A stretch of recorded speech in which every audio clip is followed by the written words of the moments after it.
about, right? What would you suggest? Because the momentum is, has been good for this realty name. Should he continue to hold?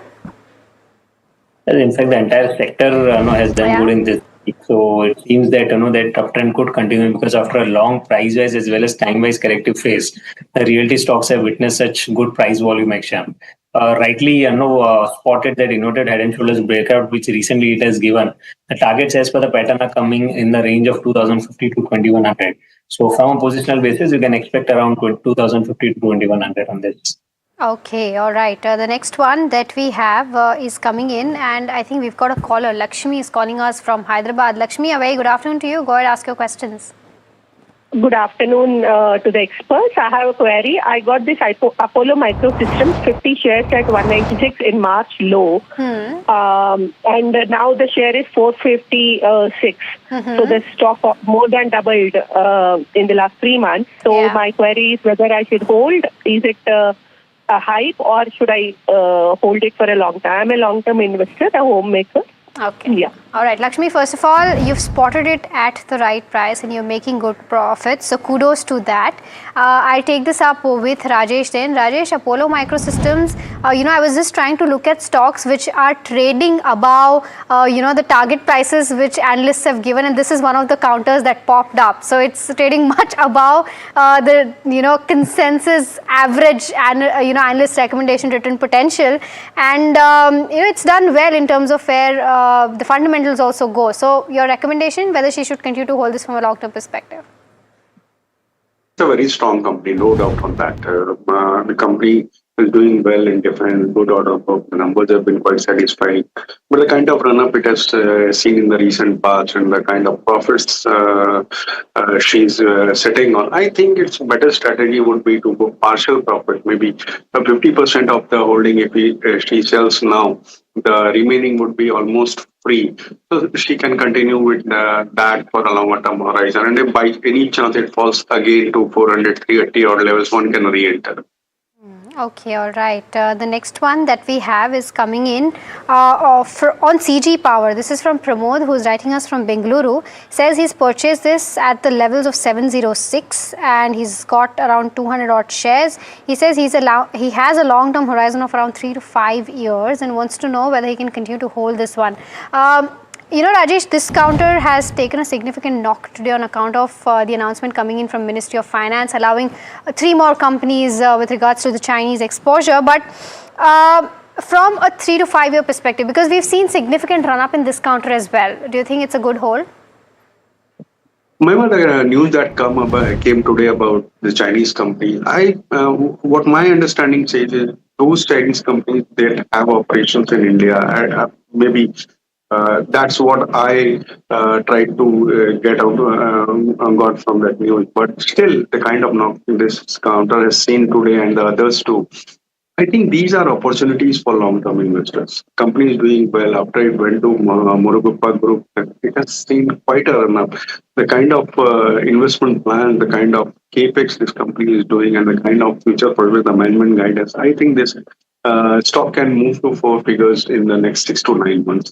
So if one wants, one can even add at these levels.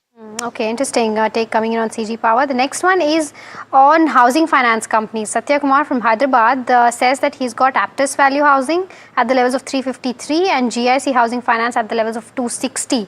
Wants to know whether he can continue to hold these or book losses. Ruchit, I'll come to you on this one. Today we saw a note from JP Morgan which did have a lot of housing names on their radar. But both of these, anywhere charts are looking attractive, or should he book his losses? So Aptus value housing, I would recommend to hold because the stock has managed to form a good support base around its 50 DMA in the recent past. And if we see a follow-up move above 300, then we can expect levels around 360 kind of positionally. But GIC Housing Finance overall structure does not seem to be that positive. So I think it would stay within that consolidation phase and relative underperformance could continue. Rather, we have recommended today going long on other housing finance, within this entire space where the chart structures looks much constructive. So you can take a call to exit from GIC Housing and shift the position to other housing. Okay, all right. The next one that we have is on Exide, our viewer Satyan says that Exide has gone up, but he was expecting the same thing from Amara Raja as well. He bought it at the levels of 1080, and he wants to know as to what should he do now. Rajesh, I'll come to you on this one. By the way, he's also mentioning that he did miss you. So any quick take on Exide and both Amara Raja as well? Thank you. As far as these two counters are concerned, I think both of them can be held for a long term. The prospects look good. Both are doing well in the OEM space and replacement market too. Excite has moved into moving into EV too, and with the kind of lead price cut we have witnessed in the recent past, I think the margins are going to be better in the coming quarters. So it's a hold for both of them. If somebody wants to add at these level, I think Excite would be a first preference. Okay, all right. The next one that we have is on Anantraj. Prashant from Bengaluru wants a short-term target on this one. His buying price is 547 and wants to know if he can go ahead and continue to hold or what should he do. Rujit, your view on the charts? Well, the prices are range bound. 600 to 500 has been the trading range for quite some time now. So if the stock manages to go higher from current levels, then we can expect levels around 590, 600 where the next resistance comes. So hold on at current levels. If the stock comes around 590, 600, you can just take a review again over there. Okay, all right. We've got Amit who's calling us from Bengaluru. Amit, very good afternoon to you. Go ahead, ask your question. Very good afternoon, Joe. I'm really happy to ask. Sometime you guys give a very good suggestion. That I have a query about the Canara Bank. Okay, I have bought at 6,684 shares at the rate of 102 rupees. Okay, I'm ready to wait another 6 months. Okay. So it was gone on 162 and I didn't book the profit. I thought I'm planning to another 1 year planned. So 6 months I'm ready to hold. Can I have a suggestion what to do there? Is there any, is there going up shares or not? Sure. Amit, got your question and thank you so much for the kind words. Really made my day. I'll take this up with Ruchit. Ruchit, what do you recommend Amit right now on the charts for Canara Bank? See, overall in this leg of move in the markets, the PSU bankings have not been participating. You can see that the entire 3,000, 3,500 points up move that we've seen in the Bank Nifty index from this swing low of 54,000. The leadership has come more from the private sector banks rather than PSUs this time. But I think more or less the result season is starting, so post the numbers we can see some momentum on the positive side. For Canara Bank, 120, 117 has been a good support base in this entire consolidation what we are witnessing since last 3 months. So since the buying price is a bit lower than those levels, I would advise to keep a stop loss around 115, below that 117 support, and continue to hold on for now. And once the stock reactions, how it reacts, post the numbers, you can then take a call on this. Okay, all right. He is sitting on profits of over 1 lakh rupees, so kudos to that. The next one is from Abdul Rashad, who's writing us from Palakkad, Kerala. He says he wants to know whether it's the right time to enter Federal Bank for the next 6 odd months, and what should be the stop loss and target that he should expect. Rujit, what would you recommend? See, already the momentum readings are a bit overbought post the recent up move, although the overall trend is positive. So I would advise to keep a buy and dip approach for the stock. Any declines, if you get towards the range of 315, 310 range, then the risk reward ratio would become favorable. So buy on dips around 315, keeping a stop loss below 290. And if the stock resumes up move from there, then 345, 350 could be the target zone to watch out for. Okay, the next one is on Aurobindo Pharma. KPS Rao from Bengaluru says that he's been holding this since the last 4 years. Should he be a patient investor and continue to hold? Rajesh, what's your view? Of course, the company is doing very well. If I'm not wrong, it's almost at 52-week highs, and it should be continued to hold. By any chance, if it corrects to around 1,500 odd levels, new investors can even enter into this. So it's a buy from our side. Okay, all right. It's time for a rapid fire round. Rajesh as well as Ruchit, try to keep your answers as short as possible. The first one is coming on G Vernova TND. Kunal from Chennai wants to know whether this is a good buying opportunity. Ruchit? Wait for decline towards 3,800 to 4,000. Okay, Apollo Microsystems is the other one. Bharat from Vijayawada is holding 400 shares at the price of 408. Continue to hold, and what could be the target price? Once again to you, Ruchit. Hold for potential targets around 490. Okay, the next one is on Kirloskar Bros. Dr. Lavanya from Eluru is holding 300 shares at the levels of 2180. Continue to hold. Rajesh, any idea on this one? Continue to hold. Okay, the next one that is coming in on Siemens Energy. This is from Dilip, who's writing us from Kolkata. Wants to know if he can continue to hold this one. His buying price is 3198. Rajesh? It's an ad from a side. Okay, Tata Power is the other one. Our viewer is saying that it's fallen quite a bit. Has it found its bottom and whether he can buy right now? Ruchit? No signs of bottom, so just wait and watch. Okay, the next one is coming in on City Union Bank. Pakshal from Jodhpur wants to know the levels that he can enter into this counter. Would you recommend that, Ruchit? Around 205. Okay, HFCL is the other one. Our viewer is holding 50 shares and wants to know if he can continue to remain invested in this one. Rajesh, your view? See, the kind of run-up it has witnessed, it has become quite risky. So Yeah. it would be better to book partial profit. Okay, the next one that we have is on SW Solar. Shankar from Bengaluru is holding 300 shares at the levels of 223. He wants to know 1 month target on this one. Your view, Ruchit? Expected to trade in a range. 220 is the support and 260 is the resistance. Okay, the next one that we have is from S. Khan, who's writing us from Bengaluru. He's holding 39 shares of Eternal, bought at the levels of 279, and holding Swiggy also at the levels of 446. Both of these, should he continue to hold, Rajesh? Try to get out of Swiggy and switch that money to internal, and both these are for short term only. Okay. CDSL is the other one. Sri Krishna wants to know if this is a good hold, maybe accumulate more at these levels. Ruchit? Hold existing position. Union Bank, Vignesh from Bengaluru wants to know whether he can continue to hold the 1000 shares that he bought at the levels of 170 from a short-term perspective. Ruchit, on the charts for Union Bank? I would recommend to exit. Pine Labs, from a long-term perspective, is it a good buy right now? Rajesh, this is from Raja, who's writing us from Delhi. Avoid. PC Jewelers is the other one flying in trade today.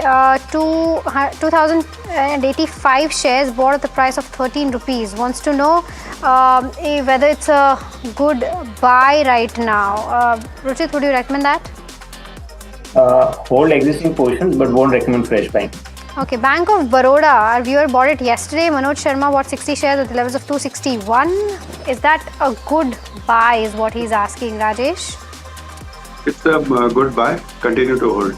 IRCTC is the other one. 100 shares bought at the levels of 600. Rajesh, continue to hold? Continue to hold. All right, that brings us to the end of this rapid fire round. Rajesh as well as Ruchit, thank you so much for taking out the time and helping us answer almost 97 queries that we've managed to answer, combined both, of course, the morning and the afternoon edition. But like I said, viewers, completely out of time on this edition of Ask Profit, but do stay tuned. India Market Close comes up next.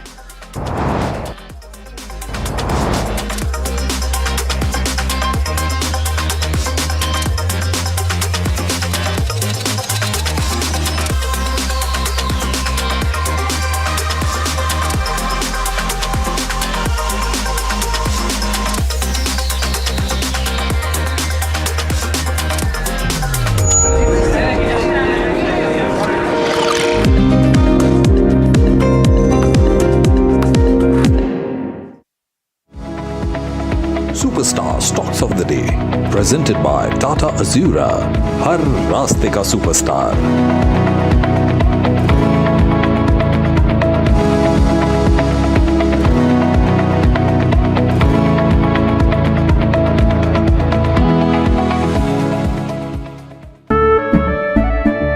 केसरिया से मन जोगी हुआ रे, दिल झूमे देखो मतवारा हुआ रे, केसरिया से मन जोगी हुआ। हर पल मनाओ केसरी त्योहार।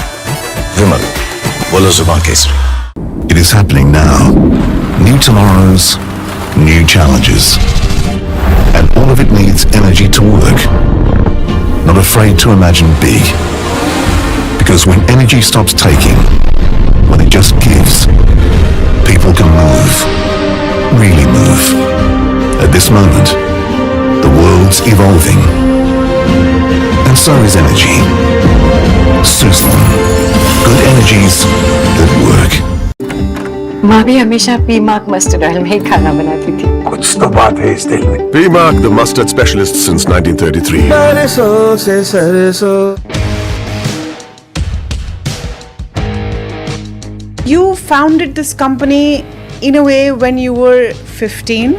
I think everyone really started off as more so a project than a company. The very honest TLDR answer to why I started this company is it was just very boring during COVID. I didn't want to spend this extended summer break rewatching Suits for a 5th time.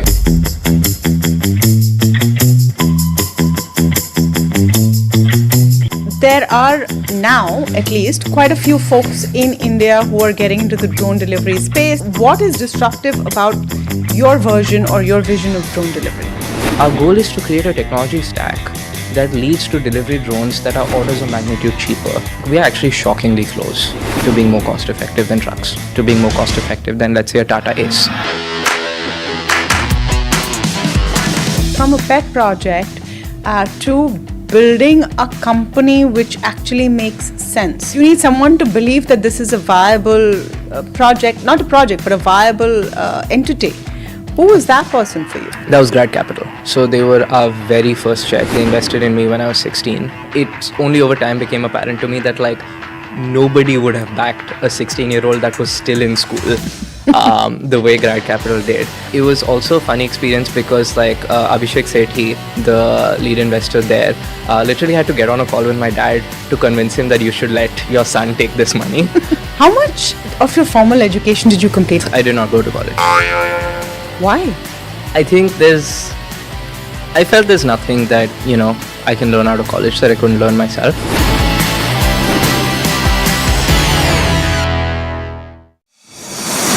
India Inc.'s most respected names chose India Inc.'s best and brightest. I'm delighted to be chairing a committee of such distinguished fellow businessmen, bankers. It's lovely to be back on this NDTV jury. I have been a fan of NDTV for a long time. Many of the nominees are extremely close together in terms of what they've done. I think it's also important that how they are reshaping the industries, commercial activities which they are into. And it's a very judicious mix of people to choose from. My compliments to the team. Who will earn India's top business honors? Find out at the NDTV Profit Business Leadership Awards. India's unshakable news habit. NDTV.com is India's #1 English news website.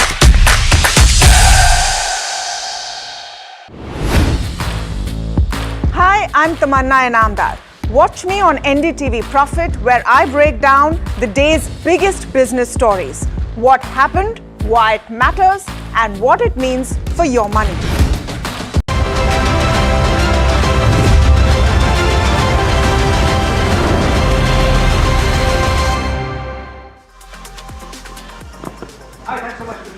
Watching India market close, it's been a good week for the Indian equity markets, and it looked initially like we would be closing on a high, but we've given up a little bit of ground towards the end of the session. The only question remains, do we lose even more ground, or are we poised for a last hurrah at the end of the week? Where we stand right now is 24,272, up just about 0.4%. And we've seen a few pockets of strength, and of course IT is that pocket today. It's come off the high point of the day though, currently trading with gains of about 1.9%.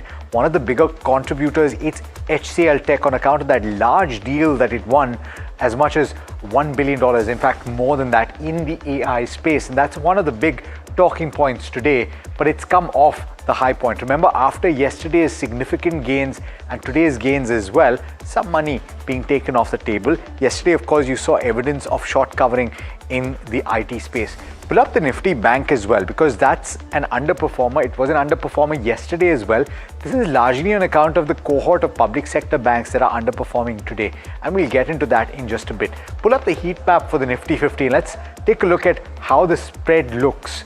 There's more green on the screen, but there are a few key names in the banking pack that are down in the bottom rung One of them is Axis Bank, the other State Bank of India. State Bank of India in particular, heavy weight on the benchmark Nifty 50, as a result of which you're seeing a little bit of pressure, both Bank Nifty and Nifty 50. But Kotak Mahindra Bank also losing about 1% or so. And then you have the likes of Tata Motors, PV, Bajaj Auto, as well as HUL, Larsen and Toubro also losing a tad bit of ground. What's working today is HCL Tech and holding out with significant gains from the start of today. I told you the reason why.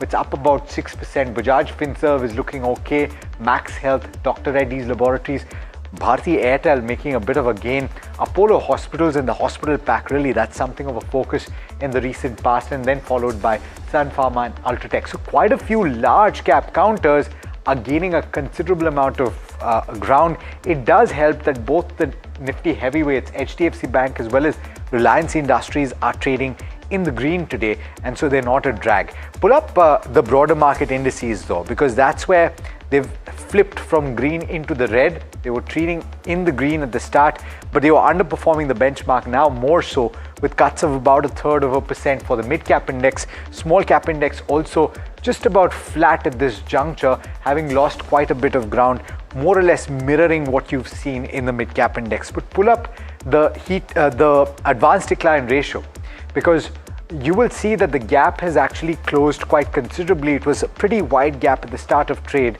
and it has now closed. Finally, pull up the sectoral indices.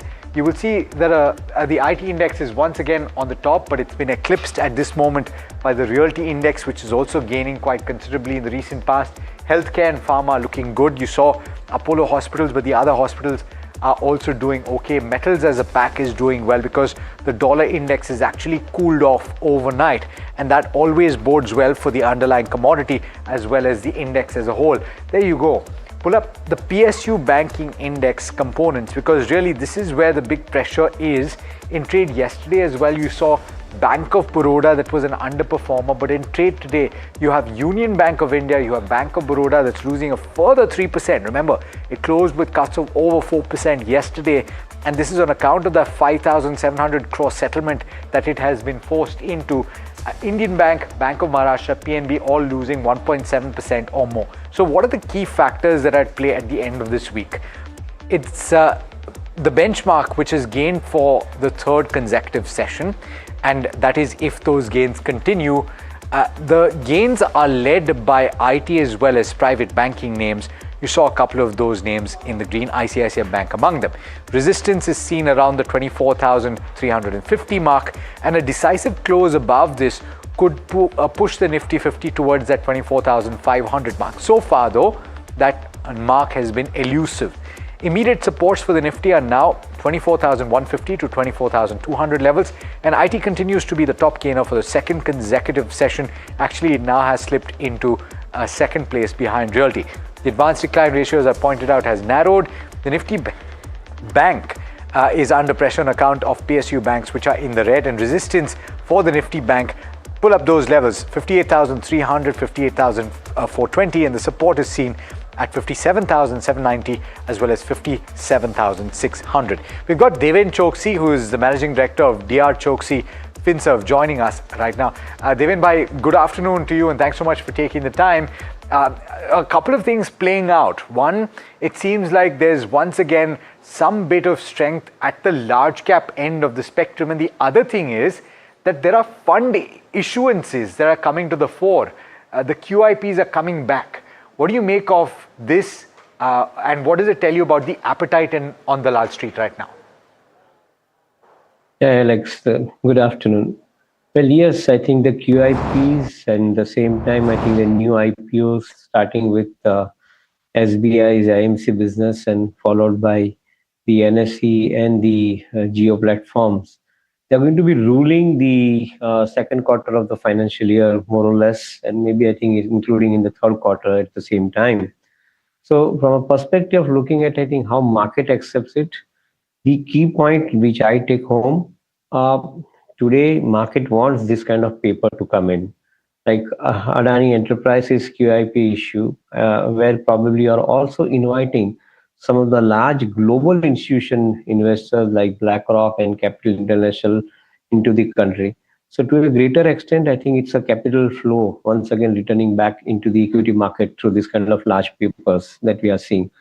Overall, the market will be very happy to see such kind of larger issues coming into it, because it is these larger issues with the larger market cap dominance would ultimately invite some of the bigger investors into the country, and that's where probably I think we'll be seeing more active capital market. So yes, I guess I think this is going to be ruling in the current financial year, of course, but at the same time, I think very happily it can create larger amount of wealth for investors. I just want to double down on that just a tad bit, and we'll go into some of the details of the QIP that everyone's talking about in just a bit. But Devin bhai, one fallout is that these large issuances can suck out a little bit of liquidity from the secondary market. One can look at it in multiple ways. In a sense, what you're saying about the need for the paper and the deepening of the market is certainly appreciated, but it could come with a little bit of short-term pressure on the secondary market as well. At least one can say that there's a positive in that FIIs have stopped selling with the velocity that they were selling a little while back. Would you agree? So I think let us look at the data in perspective. Today you have got the SIP funds basically in excess of 30,000 crore plus in every single month. So that is largely absorbing the secondary market part of the activity where they're deploying additional sum of money, which is fundamentally important. And many of these funds are going into the flexi cap schemes, I think, wherein probably the focus is also equally there on the mid cap and small cap companies. So from that perspective, I think they have their own course. They have got their own segment of market which they probably invest money into. Now coming to some of the larger ones, like I think the names which we are talking about, Adani Enterprise, or for that matter even SBI, the MC company, and followed by Jio and NSE. Now all put together, suppose if they end up collecting 80,000 crore to 1 lakh crore over a period of next 3 to 4 months. In my viewpoint, I think these are the investors who are basically institutional investors who are putting more money into some of the larger companies. Vis-a-vis, I think the mid-size investors, I think, who are putting money into some of the mid-cap and small-cap companies. So earlier days, I think, yes, we used to get a little worried that I think if slew of issue comes in, the market activity may slow down. But given the kind of breadth that now we are experiencing in the marketplace, I don't think that I think the market activity will slow down. On the contrary, I see a good possibility of some of the larger institution funds coming into Indian market, particularly global space, and they could possibly start dabbling into some of the large cap companies which have been neglected on the valuation at this point of time. So I see a good possibility of market returning to the balanced environment, I think, from the tilted environment at this point of time, which is highly skewed on the downside for the large cap companies. You know, while we're on the subject of fresh issuances and new issuances, the fundraising, let's talk about the Adani Enterprises QIP. And in fact, I would love to get your opinion on this, Devin bhai, but I've also got Sanjay Ashar joining us.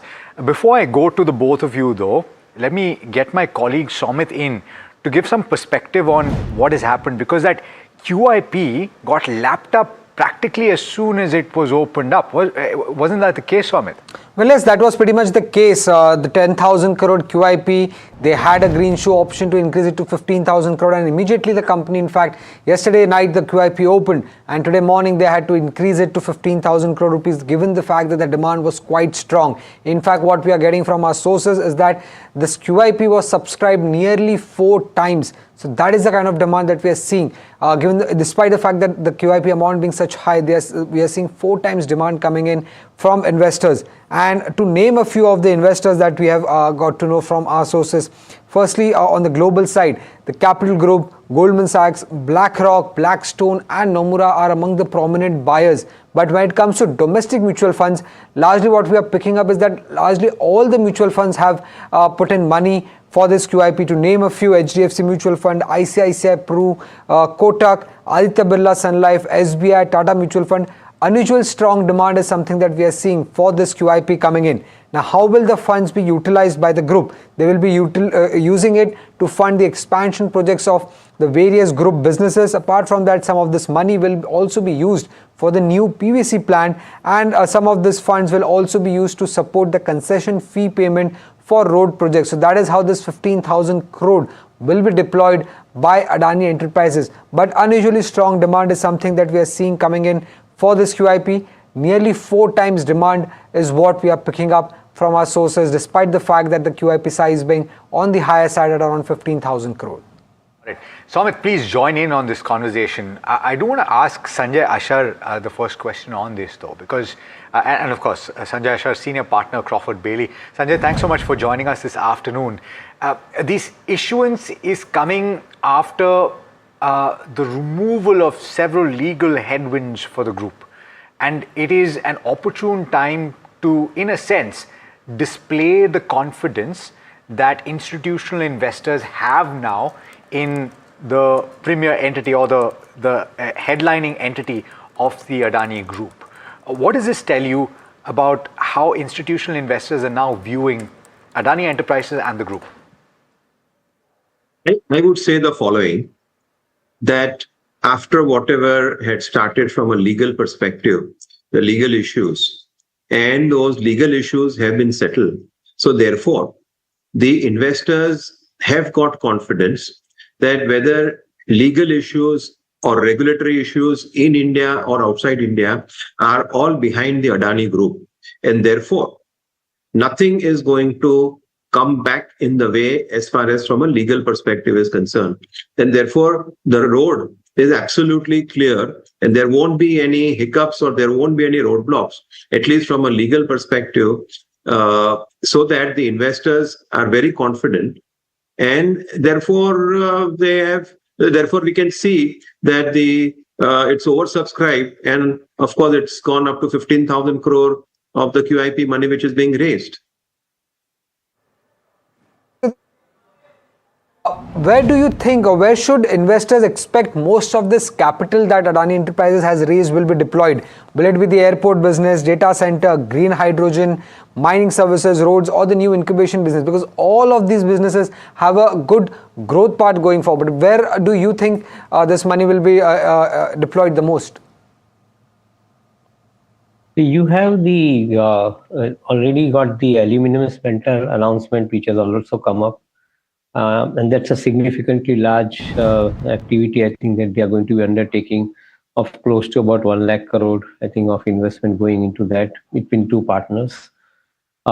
Easily, I think one can assume that the higher amount of allocation of money is also happening into the green hydrogen space, where the activity is now getting into the maturity stage, possibly because of the backward integration into the wind and the solar plants has already happened. And now possibly, I think they will start the electrolyzer process. So there again, I think they will be putting in a large sum of money.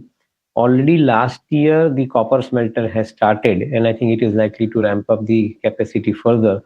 So there again, in the priority space, I think the money should be going into. The data center business, I think, which is gradually getting ramped up, along with, I think, the partners like Google and the Microsoft. There again, I think the deployment of money. So all in all, sum it up together, I think we can see clearly a capex cycle of around 35,000 odd crores on a year-over-year basis till 2030. That's, I think, the cycle that the company is likely to be undertaking. On a last year EBIT of around 16,000 crore, this is, I think, more than 2 times the amount which is likely to be getting invested. And that's where probably this 15,000 crore worth of QIP money, which is 5,000 crore included along with the green shoe option, I think is basically going to get added into. So we believe that 35,000 crore worth of capex program across all these businesses likely to continue for next 4 to 5 years, given the kind of given the kind of size that they're building in each of these particular verticals. Devin bhai, do you think that this QIP will accelerate monetization of or demerger of some incubation businesses over the next few years as well? I think the roadmap given by the company is very, very clear. Starting from next year, financial year, that is 27-28, likely to see the road assets and the airport assets first going off the block and getting separately listed, as the case is likely to be, I think, for these two assets, because both these assets have entered into the free cash flow generation situation. Apart from, I think, the regular capex, they are now basically having the free cash flow generation situation, including by the end of this financial year for the new airport that they have commissioned. So from that perspective, easy to assume that 27-28 would be the first year in which they will be possibly monetizing these assets to begin with, and followed by that in the next year, one could possibly see the monetization of data center and probably, I think, the other businesses, including the PVC business that they have been incubating. So yes, I guess I think the next 3 years of roadmap suggests that one after another asset likely to find the monetization path till 2030.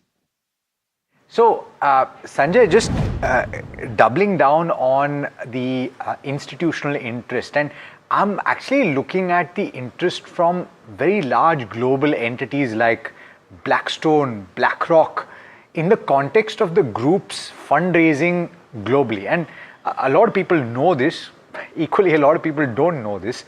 There's a significant debt raising plan that the group has and a presence globally. So what does this mean for that program heading into the next 2, 3, 5 years?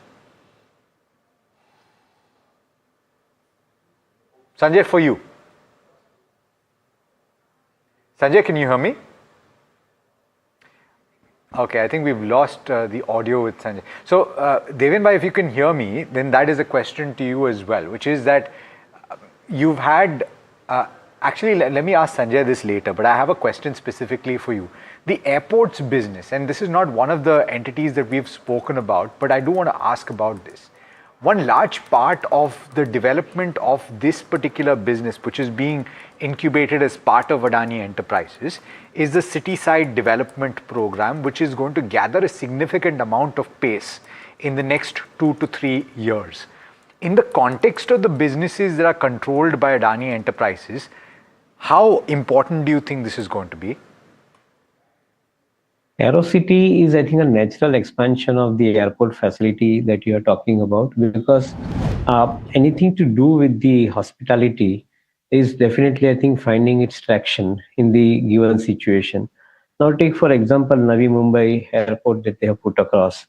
In the surrounding place, I think if you don't have enough amount of hospitality, the usage of this particular airport, I think, would probably not take off as much as I think one would like it to be. So it's a more of a complementary stroke supplementary investment that one can talk about, which is going along with the airport. And the same situation emerges even for the other airports, I think, where they are participating for the newer development, greenfield development as well. So from that perspective, I think AeroCity remains a formidable or a requirement as far as the business model is concerned in itself.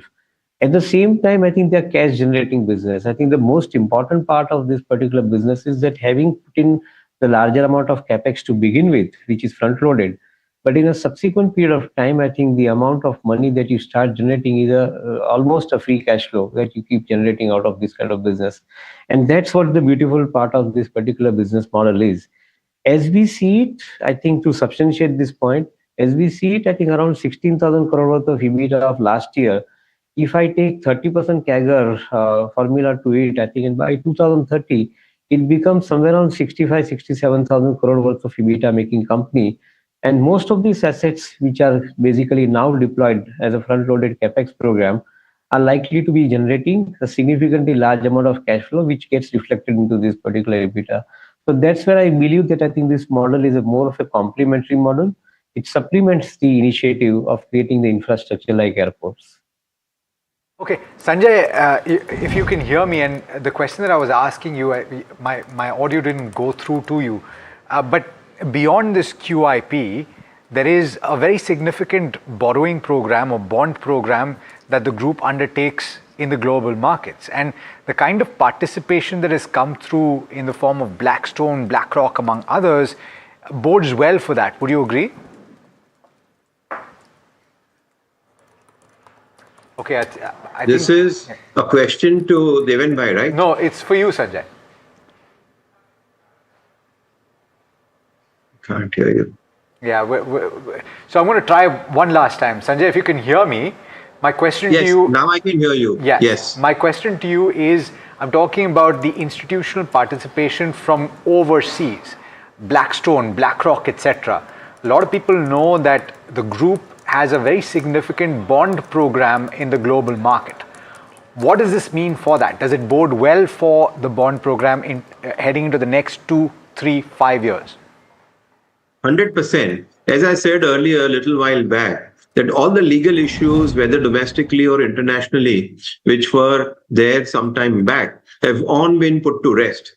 And therefore, whether it is equity market, whether it is equity issuance or whether it is bond issuance, whether it is from domestic enterprises or international enterprises, including the marquee names, such as BlackRock, such as Blackstone, etc., is all a good thing, since keeping in mind that all the legal issues have almost died.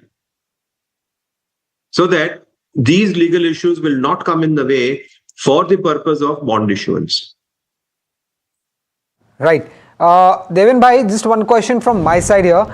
Given the fact that Adani Enterprises has always traded at a premium valuation because it incubates new businesses and then there's demerger and listing, so it always has been trading at a premium valuation. But does this QIP reinforce these premium valuations now going forward as well?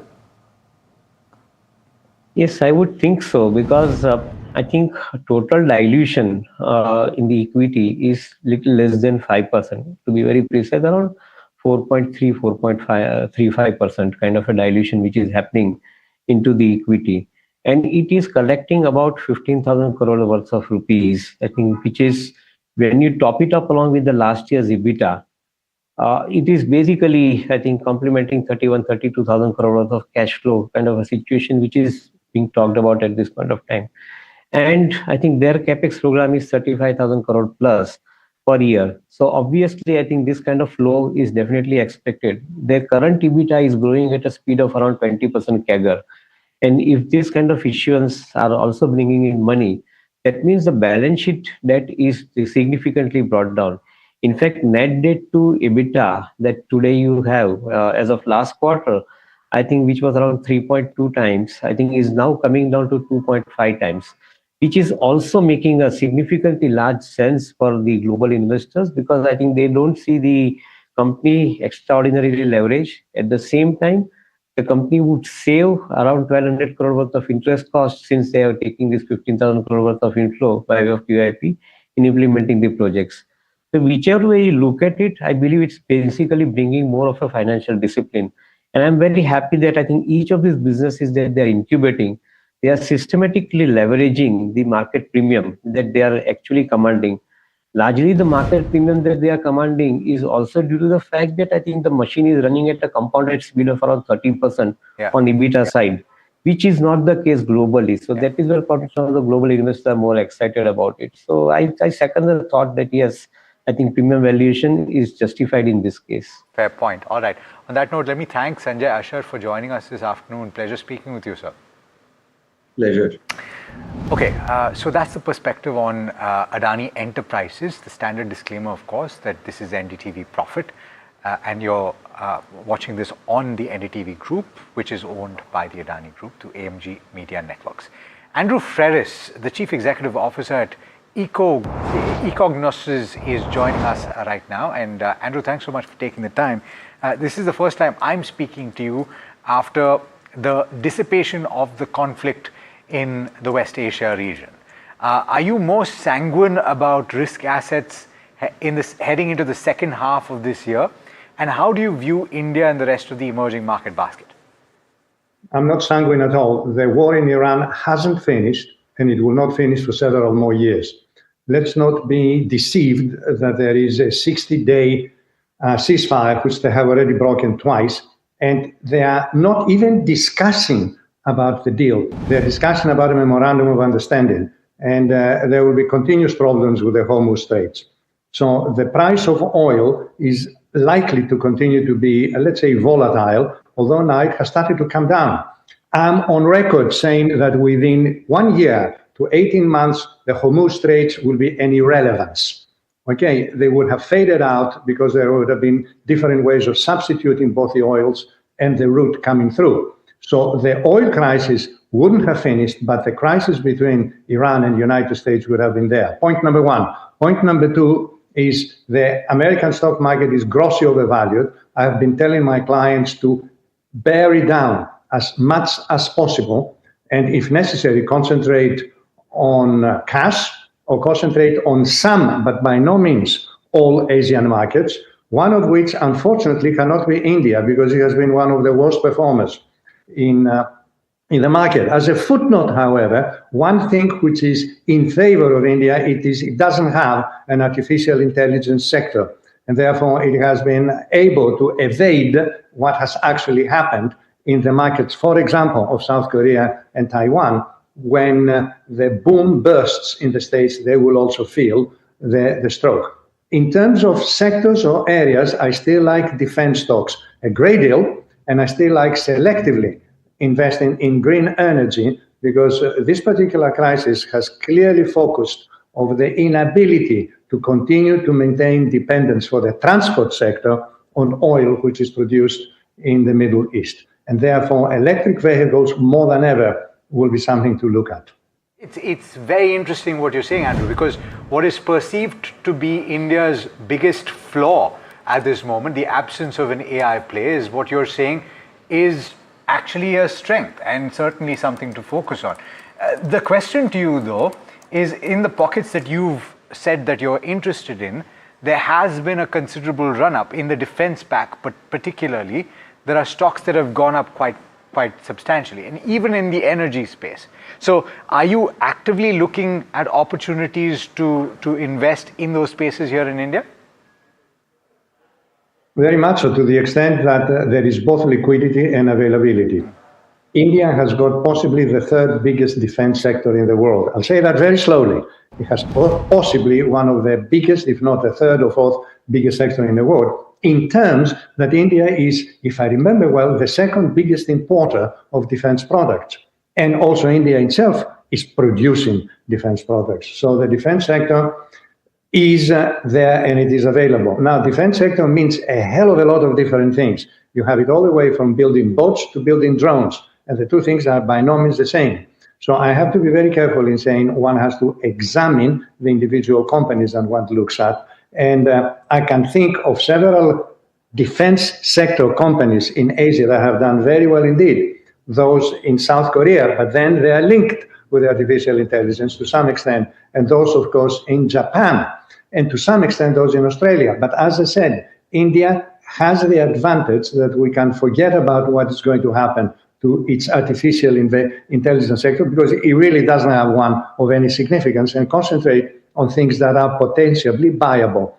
Hence, the defense sector, for me, continues to remain a very important area because countries will continue to spend. The wars haven't finished. The war with Ukraine hasn't finished. The war between Israel and Lebanon hasn't finished. The war between Iran and United States hasn't finished. Money will continue to be spent. It's a cruel thing to say, to appear as if I'm glad that people are dying and we can make money. That's not at all the issue.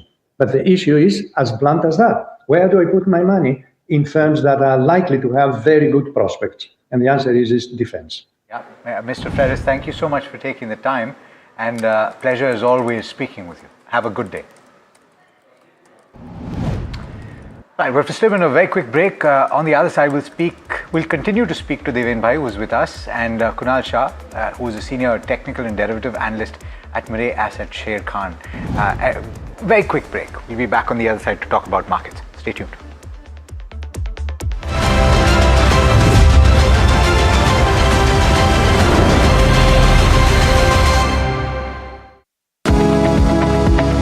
Superstar Stocks of the Day, presented by Tata Azura, हर रास्ते का superstar.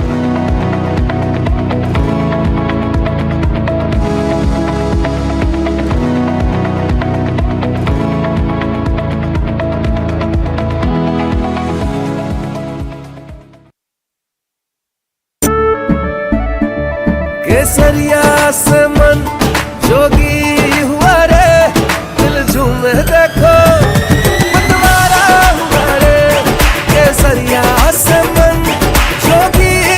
हर पल मनाओ केसरी त्योहार।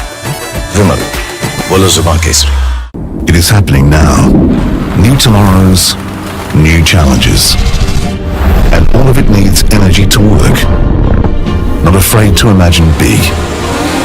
Because when energy stops taking, when it just gives, people can move.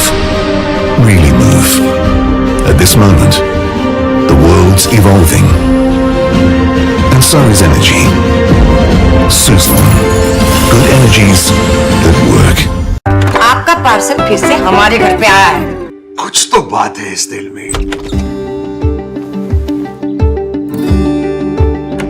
माँ भी हमेशा अपनी माँ मस्टर्ड ऑयल में ही खाना बनाती थी। ये आपके लिए।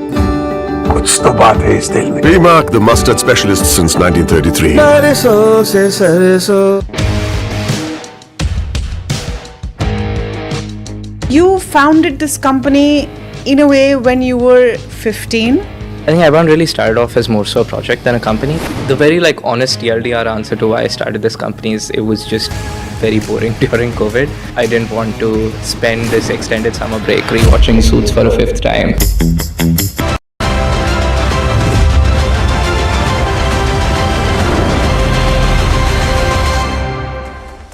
Alright, welcome back. You're watching India Market Close, and it's not quite the TGIF we would have hoped for, right? You've given up a lot of the gains. You're still in the green, 24,261 on the Nifty, but not quite the highs of the day. We saw nearly 150 point uptake. What's been sliding on the Nifty? Let's just pull up the heat map and the contributors very quickly before we get to our segment Heard on the Street. It's some of the banks that have come in with a bit of pressure. Axis, State Bank of India among them, M&M and L&T amongst the others. Kunal Shah with us this afternoon. He's Senior Technical and Derivative Analyst at Mirai Asset Share. Kunal, great to have you on the show, and apologies for a bit of a delay, a lot of programming before we got to you. But really, where are the hurdles for the Nifty now? Good afternoon, Tamanna. Good afternoon to everyone. I think overall what we have seen in the Nifty index in the last 2 weeks, we have been just consolidating in this broad range.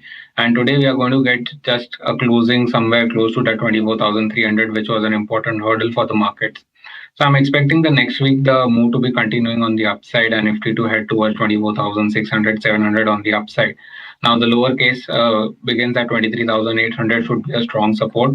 So again, we are going to get a positive weekly close for the market, even though we are not going to close above 24,300. So which is positive. So the market remains as a bound dip.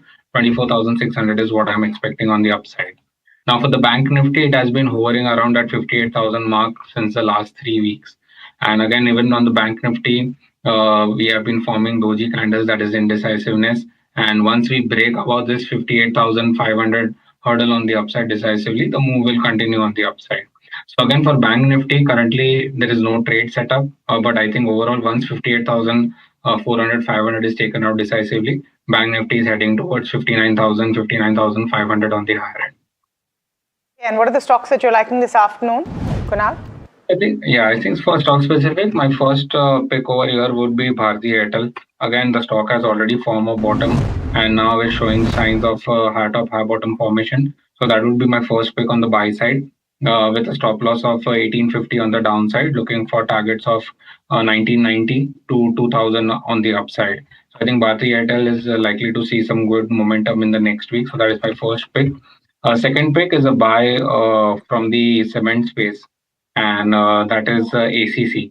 So ACC again has seen bottoming out formation, and again the stock has witnessed a fresh breakout on the weekly and the daily chart as well. So here also it's a buy for me at the current levels with a stop loss of 1320 on the downside, looking for targets of at least 1460 to 1500 on the upside. Devin, I just want to talk about one segment of stocks, and we highlighted this morning about how the Chinese companies that have been cleared for procurement by India have had a negative impact on some of the suppliers here. So GE, T&D, Hitachi, Siemens, CG Power, all of them having a very, very tough day. But some interpretation saying that this is an extreme reaction. Just wanted your take on some of these companies. Tamanna, none of these companies are going to see any kind of dip in the revenue. Neither they are going to see any kind of fall in the order book intake that they are basically receiving in their regular business. In fact, I think one clarity emerges very clearly that the way in which India is accelerating on the implementation of renewable energy program. The 2027 target they achieved in 2025, 2030 target of 500 gigawatt is expected to get achieved in 2028 itself. Now, if you run ahead of time as far as implementation of renewable energy is concerned, the entire ecosystem driving the renewable energy, particularly I think the likes of transmission and distribution businesses, along with I think the equipments which it requires, which also include transformers in this case. These companies which we have probably do not have enough amount of capacity built up at this point of time to take up the additional amount of business either. And transformer business, I think they do take longer gestation for execution. And that's where possibly they have out of no choice opened up, I believe, for Chinese companies. To my mind, I think this is not going to take away any kind of prospects from existing Indian companies and from their order book.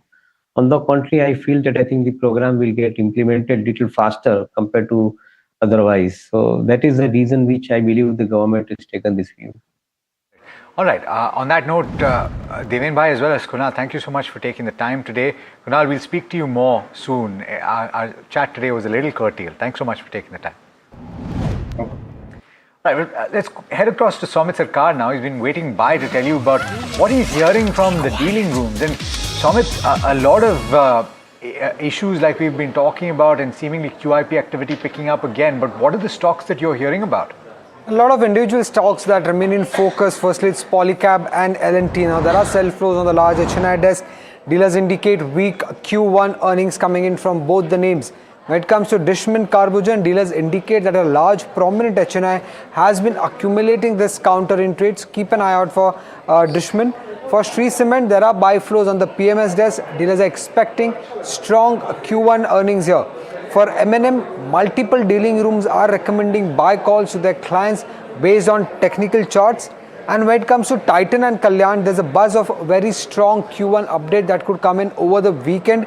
Dealers are expecting nearly 40 to 50% growth in these counters. And lastly, when it comes to Premier Energies and Vari Energies, buy flows at lower levels seen on the institutional desk for both the names. They have recovered from the day's low, and dealers are expecting strong operating margins on both the counters that is expected in the first quarter numbers. Keep an eye out for both the renewable names as well. All right, so quite a few stocks to keep on your radar. Swami, thanks so much for that.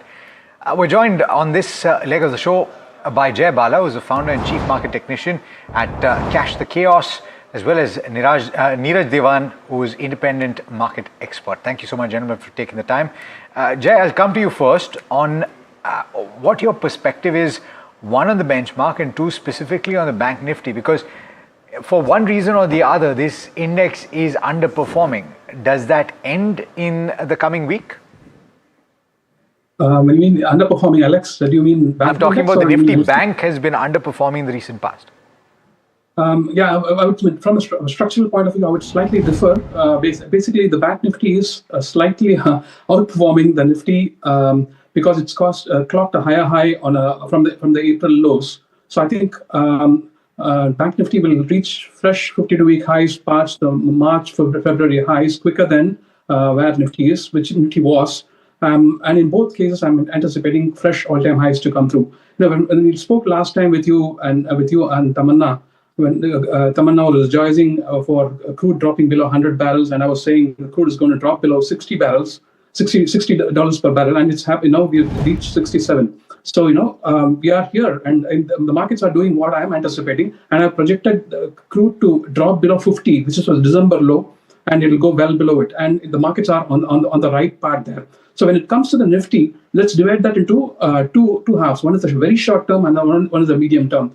The very short term, it's a bit ambiguous because of the IT sector. I expect Nifty to probably drop below 23,800 and then resume its bullishness. If the Nifty were to cross 24,600 straight away, then we are already on a bullish trajectory. From a medium-term perspective, from a 3 to 6 months perspective, I'm anticipating the Nifty to cross fresh all-time highs and probably reach 29,000. 29,000 in this calendar year, Jay Bala? That's right, very much. Probably it's maybe quicker than that, probably closer to Diwali. Closer to Diwali, 29,000. We're going to earmark this and then we'll see if we are going to rejoice around Diwali or not. That's fantastic. And when do you see Brent below 50? Yeah, see, so that is, Brent in the very short term is extremely oversold. So 64 is a support for WTI. From 64, I anticipate a small counter trend bounce, but it's heading lower. And right now we have filled the gap that started on the 28th of February, which is the point where the Iran-US imbroglio began. That gap has been filled. And just in the very short term, because of the oversold nature, we could see an extreme short-term bounce of somewhere about $73 per barrel for the WTI. And then I'm anticipating it to break the $61 mark, and then later on $54 mark. And by December, I would anticipate WTI crude to be somewhere about mid-45s. Okay. Jay, stay on with us. Going across to Neeraj for a quick take. Neeraj, I want your take on the IT sector. As far as good afternoon first. So as far as the IT sector is concerned, the kind of the market selling that we've seen there, I think after yesterday morning, I had this view that the selling, I think, should have stopped now. So whether the stocks will make a base and make good upward momentum, that is difficult to say, because something has to come from the companies to nerve the market, because Indian companies came out with the fourth quarter results and then the guidance and the commentary was really weak.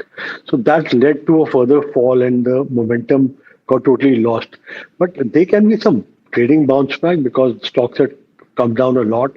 So that's what we've seen yesterday and some follow-up today also. But to make it base and to make a forward trend, it's very difficult to say. I think right now it's more stock specific. There are certain companies which are product driven. They have solid product revenues coming in. They are still seeing some buying. But overall, I still have a little cautious view as far as IT is concerned. On IT, and perfect segue to speak about our stock of the day. Nothing cautious as in the way HCL Tech has been treated by the market today. It's emerging as a top gainer on the Nifty after announcing a $1.14 billion strategic deal with a Fortune Global 50 company. Jasmeet joining in on why HCL Tech's seen as a stock of the day and how significant this one announcement is. Well, Tamanna, thank you for that. As rightly said, the company signs its a $1.1 billion deal with a European client, and this deal comes from the firm that is a part of the Fortune Global 50. While the size of the deal is not something that's causing the rally of this particular stock, but the commentary by the management where they have seen this deal is a net new addition, which basically means the companies are seeing a turnaround and the deal wins are starting to come up, and that's a positive moment that Street's really liking, and that's why HCL Tech is up nearly 5% after touching 7.5% high in today's deal.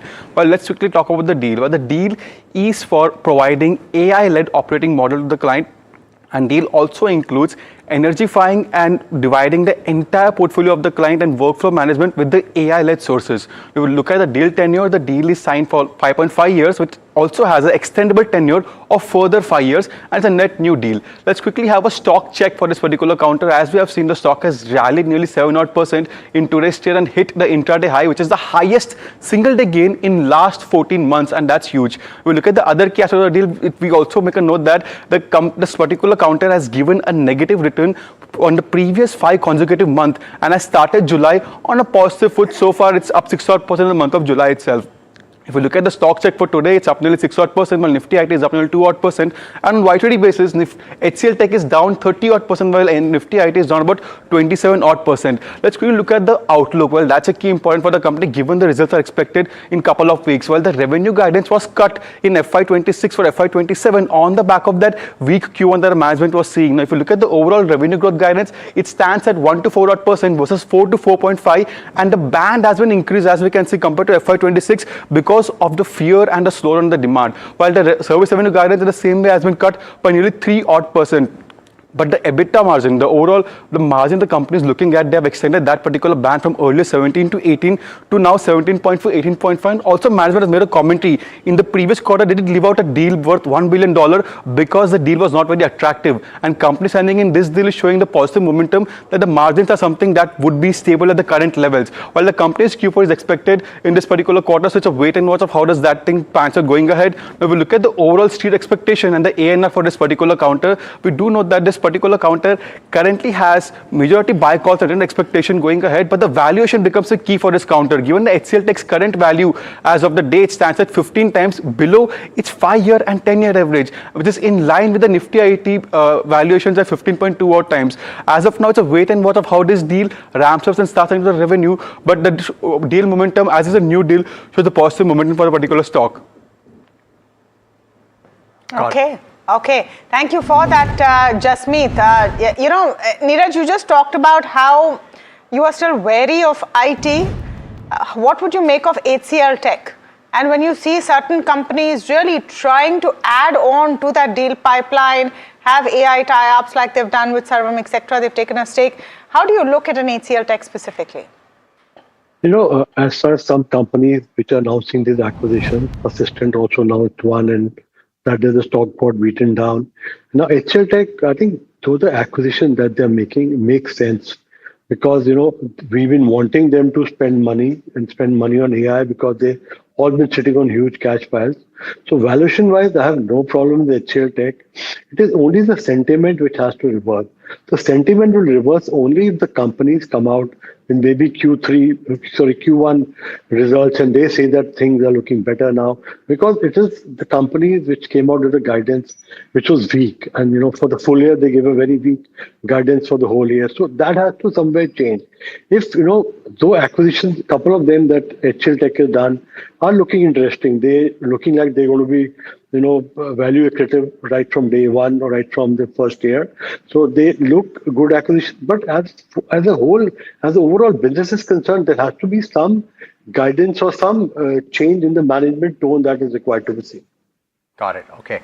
All right. We have to slip into a very quick break, but on the other side, we'll talk about the top buy today, sell on Monday ideas and a lot more. Stay tuned.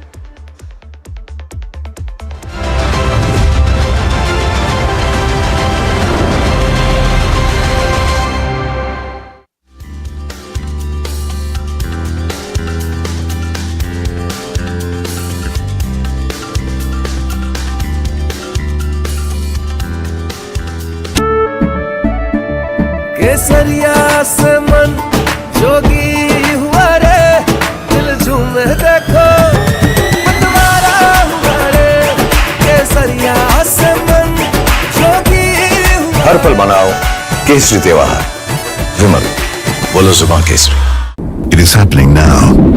New tomorrows, new challenges. And all of it needs energy to work. Not afraid to imagine big.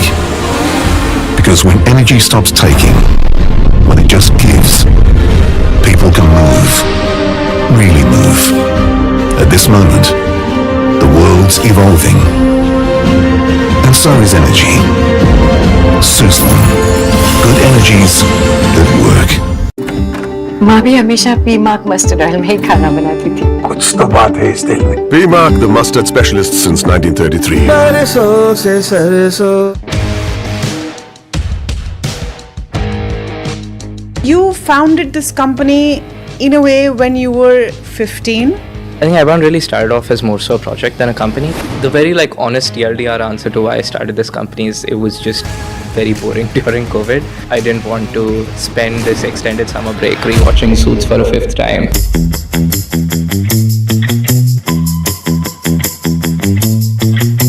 There are now, at least, quite a few folks in India who are getting into the drone delivery space. What is disruptive about your version or your vision of drone delivery? Our goal is to create a technology stack that leads to delivery drones that are orders of magnitude cheaper. We are actually shockingly close to being more cost effective than trucks, to being more cost effective than, let's say, a Tata Ace. From a pet project to building a company which actually makes sense. You need someone to believe that this is a viable project, not a project, but a viable entity. Who was that person for you? That was Grad Capital. So they were our very first check. They invested in me when I was 16. It only over time became apparent to me that nobody would have backed a 16-year-old that was still in school the way Grad Capital did. It was also a funny experience because like Abhishek Sethi, the lead investor there, literally had to get on a call with my dad to convince him that you should let your son take this money. How much of your formal education did you complete? I did not go to college. Why? I think I felt there's nothing that, I can learn out of college that I couldn't learn myself.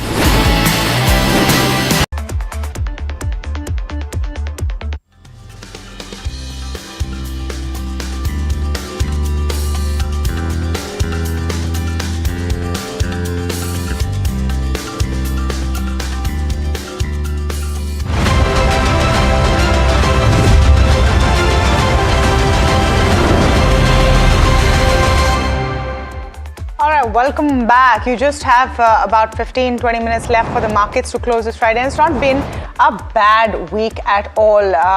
Although you are seeing markets coming off their highs. Jay Bala, Cash the Chaos, and Neeraj Tiwan with us. Jay, any BTST or actually buy today, sell Monday ideas that you have? Yeah, I'm very bullish on the real estate space, and I've been bullish since the first week of April. And today, DLF's move is telling me it's having a sharp breakout. And I wouldn't be surprised if on Monday the stock reacts to some kind of trigger and raises up. I would anticipate this to be past 700. So currently at about 676, 675. A stop loss at about 652, and anticipating it to cross 700 on Monday.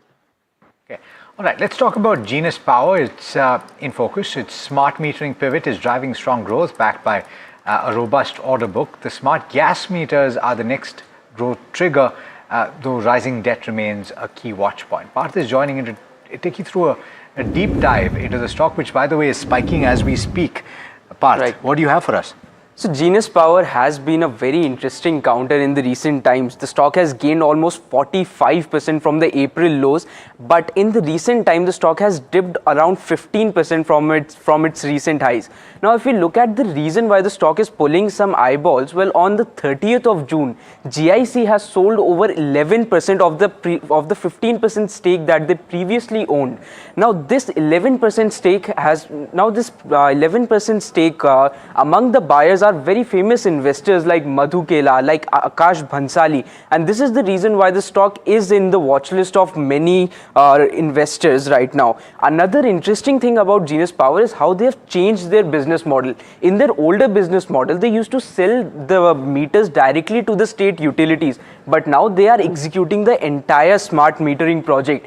Before, the revenue was recognized just after they were dispatching the meters, but now they are not only manufacturing, they are installing them, they are operating them, they are even doing the maintenance. So this means that before they had very limited post-sales revenue visibility, but now with the maintenance network around 8 to 10 years, they are getting that long-term recurring revenue, and that is helping the company.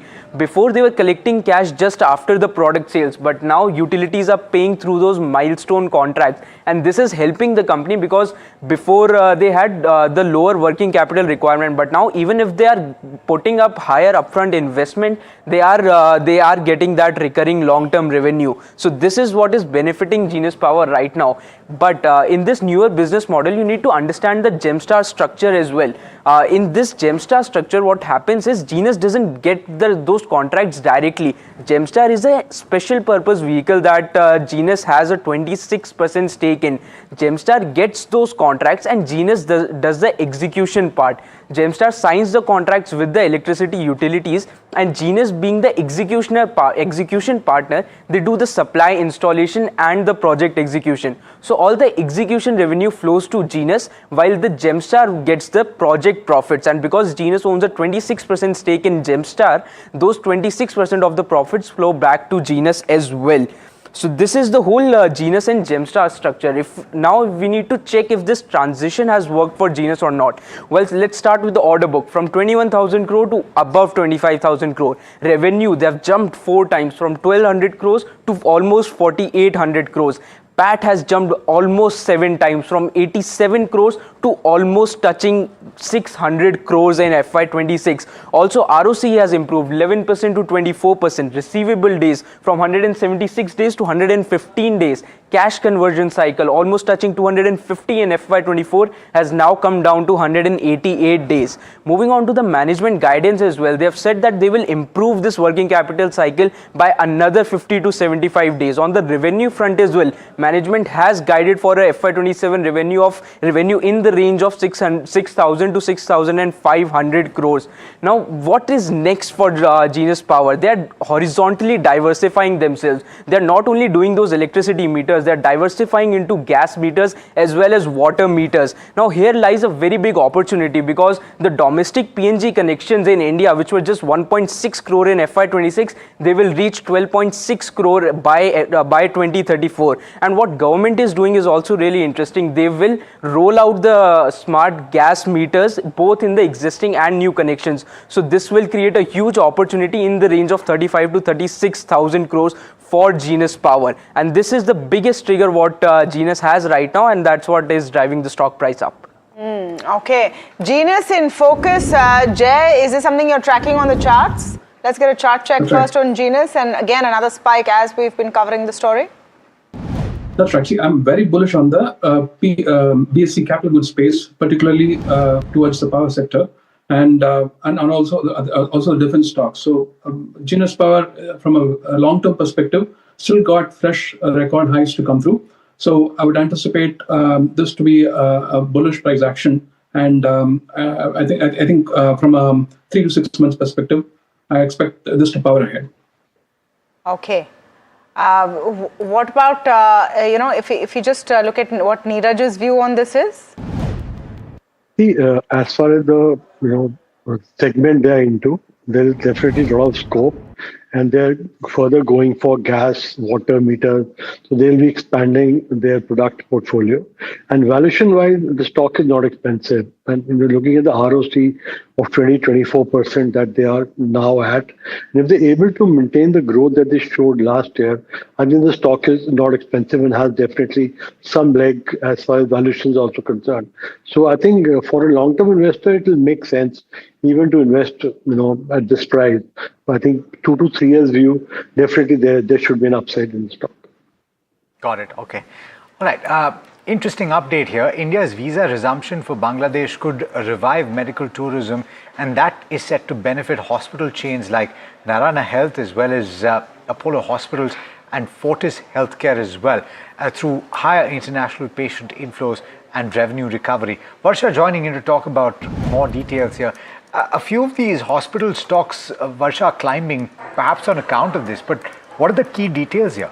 So we have seen a demand when it comes to Bangladesh visa demand, wherein India has resumed visa services for Bangladesh citizens. Over 1.4 lakh visa applications have been received within 24 hours, and the strong demand has been reported for medical visas. Now, why this matters for hospital? Because before 2024, if you see, 3 to 4.5 lakh Bangladesh patients travel to India annually for treatment, but patients' flow were hit by political unrest and visa restrictions in 2024, and visa resumption could revive a key medical tourism market in India.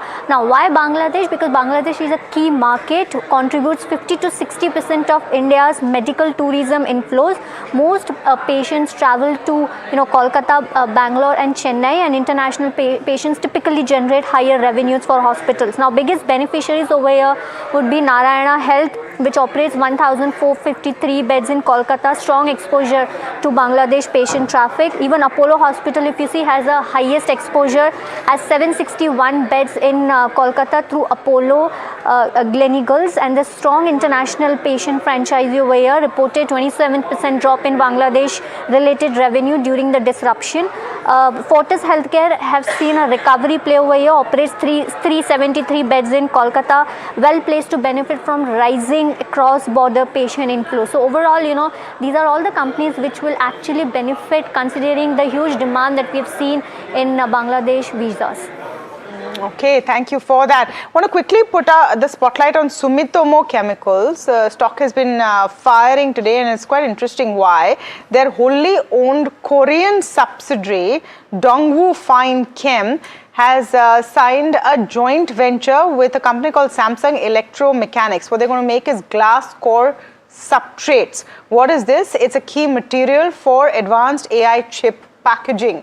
So, we've been talking about the AI trade from an Indian perspective and the plumbing or the nuts and bolts around it. Sumitomo Chemicals seems to be an interesting play there. Neeraj, have you been tracking the story? Any thoughts here? Well, I don't have any particular view on Sumitomo because it's not under my coverage, but I'm positive on the chemical space. I think one is because of the raw material pressure would ease for some of these companies. And second, there was some restriction as far as export and trade was concerned, which also will benefit some of the Indian companies. So I'm positive on the sector, but no specific view on Sumitomo. Quick chart check on Sumitomo in case you've had a chance to see it.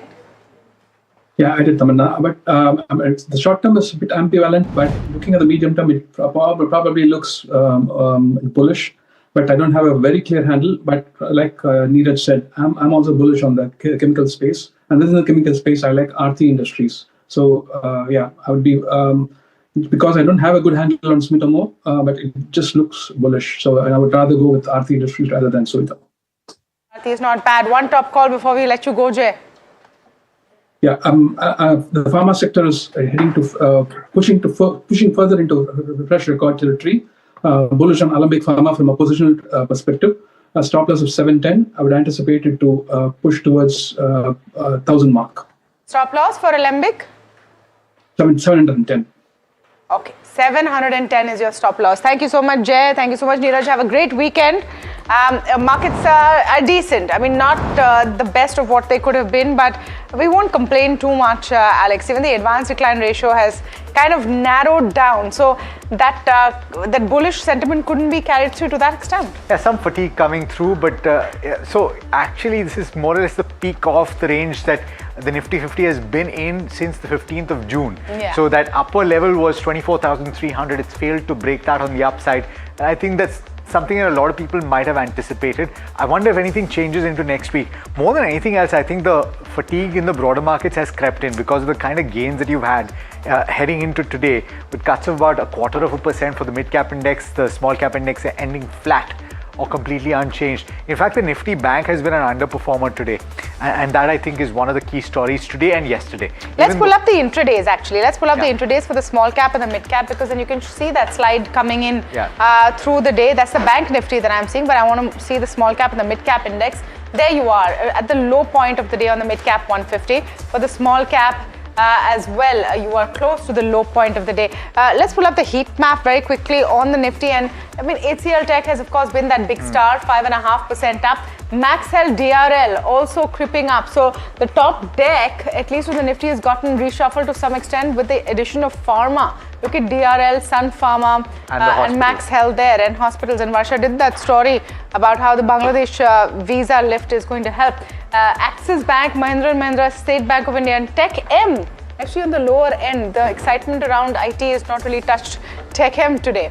Yeah, absolutely. And some of the public sector banks actually losing a considerable amount of ground today. So you have HDFC Bank that's trading in the green to the extent of about 0.7%, and ICICI Bank in the green as well. So there are private banking players that are in the green, but State Bank of India on the other end is not doing too well. And as we close up, we'll pull up the weekly chart of the Nifty as we round up the Nifty, the Bank Nifty, and all of those, because the week after all of this has not been too bad. 0.5% up. We are crawling back, I would say. But over the last 2 weeks, things have been better. I want to pull up the Nifty IT next. Okay, Bank Nifty over the week is 0.77% down. Nifty IT is, even after the wonderful last couple of days you've had, it's still 1.5% down. And that goes to show you that in the broader scheme of things, there's going to be some time for the recovery after the gashes that we've seen. Small cap and mid cap, let's just pull that up very quickly before we wrap up for the day. 0.5% down on the Nifty, mid cap 150, and the small cap at least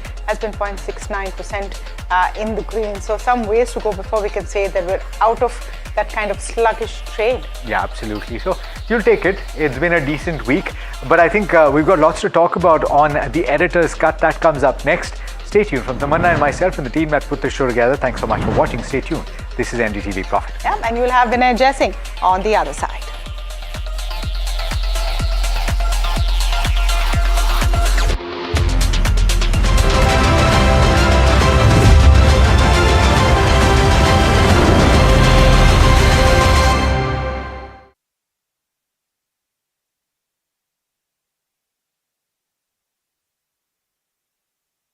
Co-powered by CoinSwitch.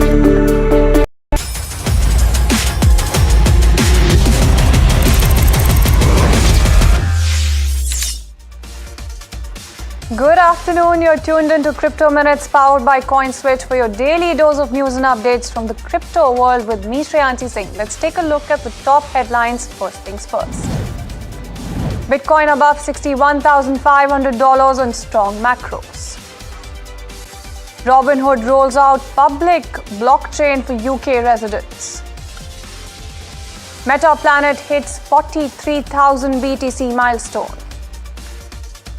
Bitcoin long-term holder back to accumulation. Well, those were the top crypto headlines at this hour, but how should you navigate digital assets, manage risk, and spot the next big trend as well? And how would you really navigate tax basics in simple terms? Let's hear out the commentary coming in from Raj Kapoor, founder, India Blockchain Forum now. I like this question always because everybody asks me this question. India didn't ban crypto or anything, but we are living in some sort of a paradox. If you look at it, we have not decided what is crypto. We say it doesn't exist, yet we tax it.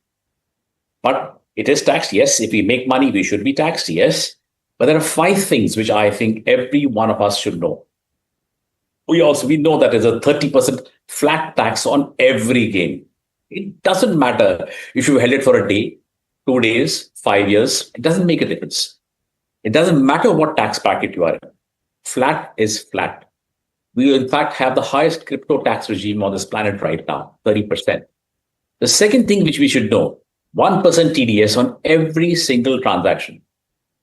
Well, this isn't an extra tax because it's advanced tax and you can claim it back at the time of filing. But actually, it kills liquidity. Traders bleed out in this micro deduction before even they know they've made any money. So they've already paid the 1% tax before they make money. Third, zero loss offsets. Everybody should know these things because if they're investing in crypto, they should know these things before they actually invest into it. You lose on Bitcoin and you win on Ethereum. Sorry, there's no netting.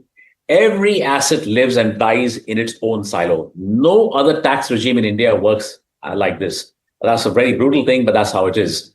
Fourth, there is no carry forward. This year's losses, they die this year. They don't follow you into the next year's return.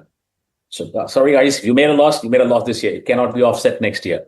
And the fifth one, which we all should know, there's an 18% GST on exchange fees. Platforms that take commission get an 18% stacked on top, therefore rising the cost of every trade. Now, these are the 5 things you should really know as far as crypto taxation is concerned. We also know that taxation is important, yes, but I think we also need to know that it should not be harsh. We need to bring in more people and liquidity.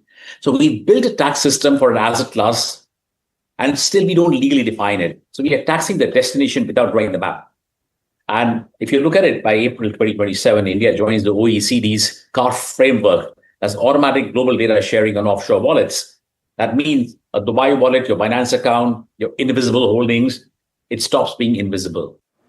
And those are the basics of how crypto is taxed in simple terms. But as we wrap, remember you can reach out to CoinSwitch's dedicated helpline where anyone can connect with in-house experts to get their queries resolved, whether it's about crypto, regulations, taxation, or the broader industry as a whole as well. The team is available to provide guidance and help users make informed decisions. And that's this edition of Crypto Minutes powered by CoinSwitch as well. Thank you so much for tuning in.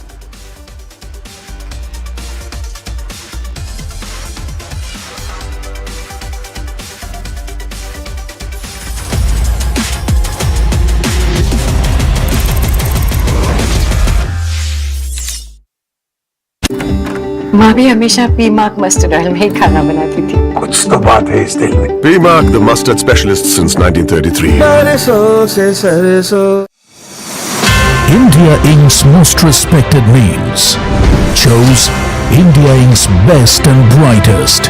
I'm delighted to be chairing a committee of such distinguished fellow businessmen, bankers.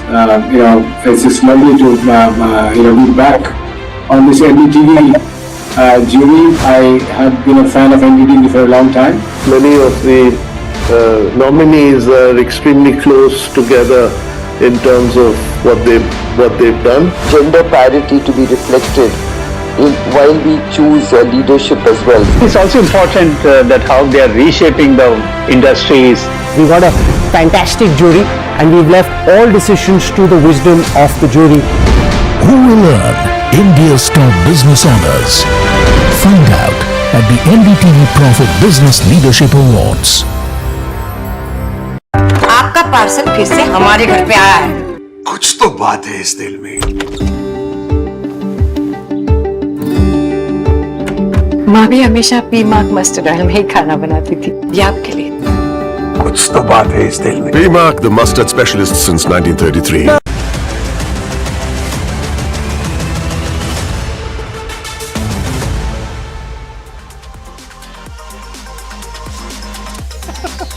Welcome. You're watching Editor's Cut. It's that time of the week when we finally let our hair down and we go over all the interesting things that have happened through the week, what we've seen and what's going to happen next. This has been an exciting one and also a not so exciting one.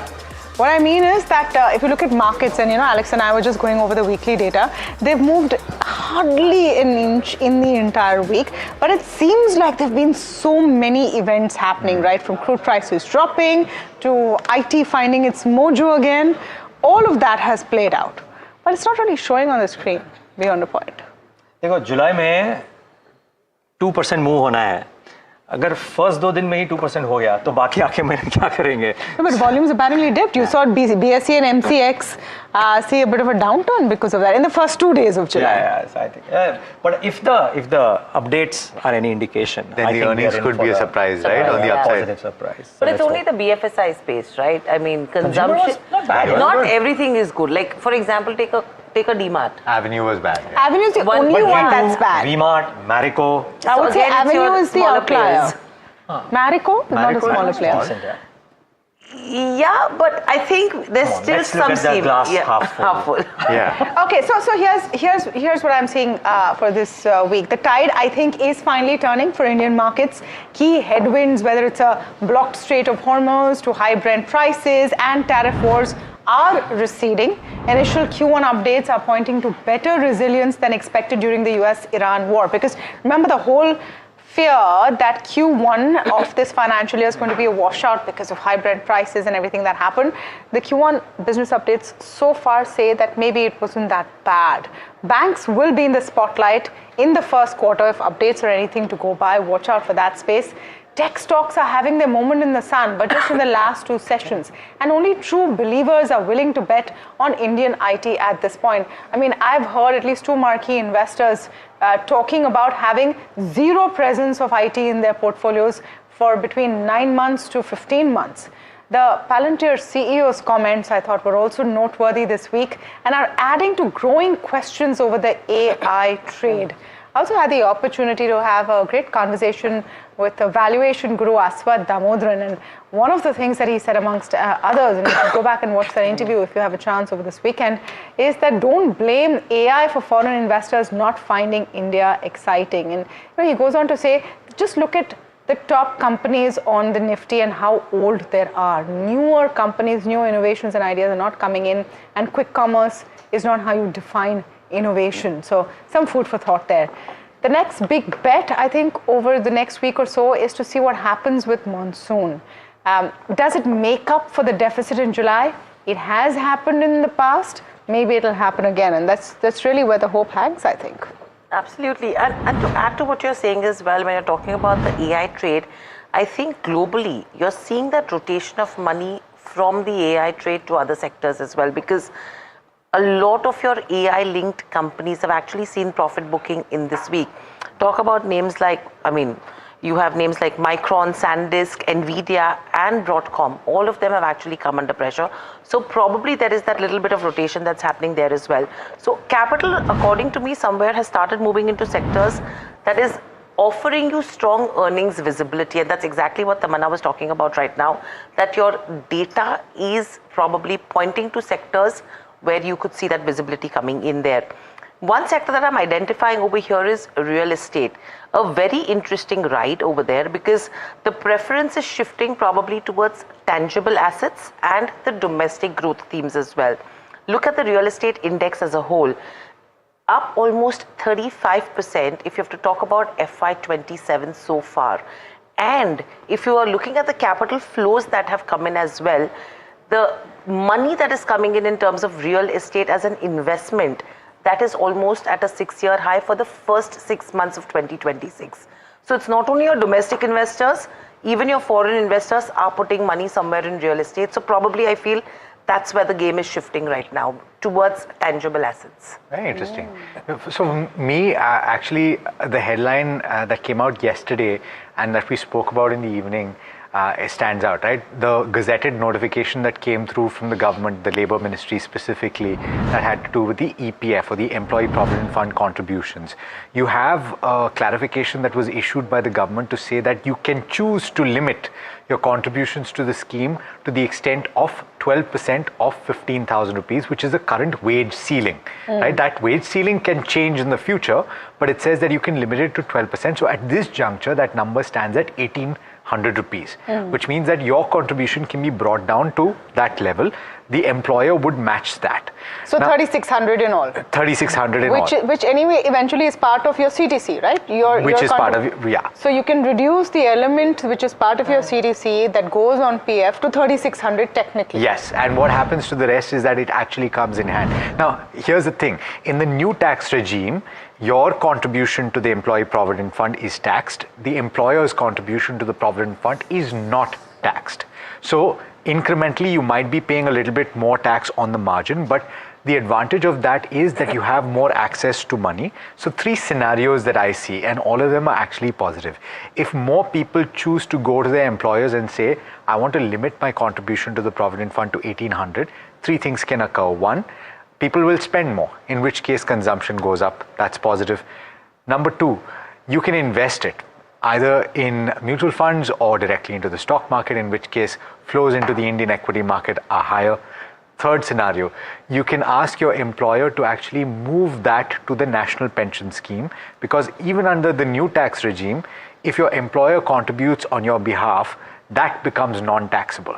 So you can say, bring down my contribution to 1,800 and put the amount that I was contributing into the NPS, which is also going to the equity markets and fixed income, which is positive.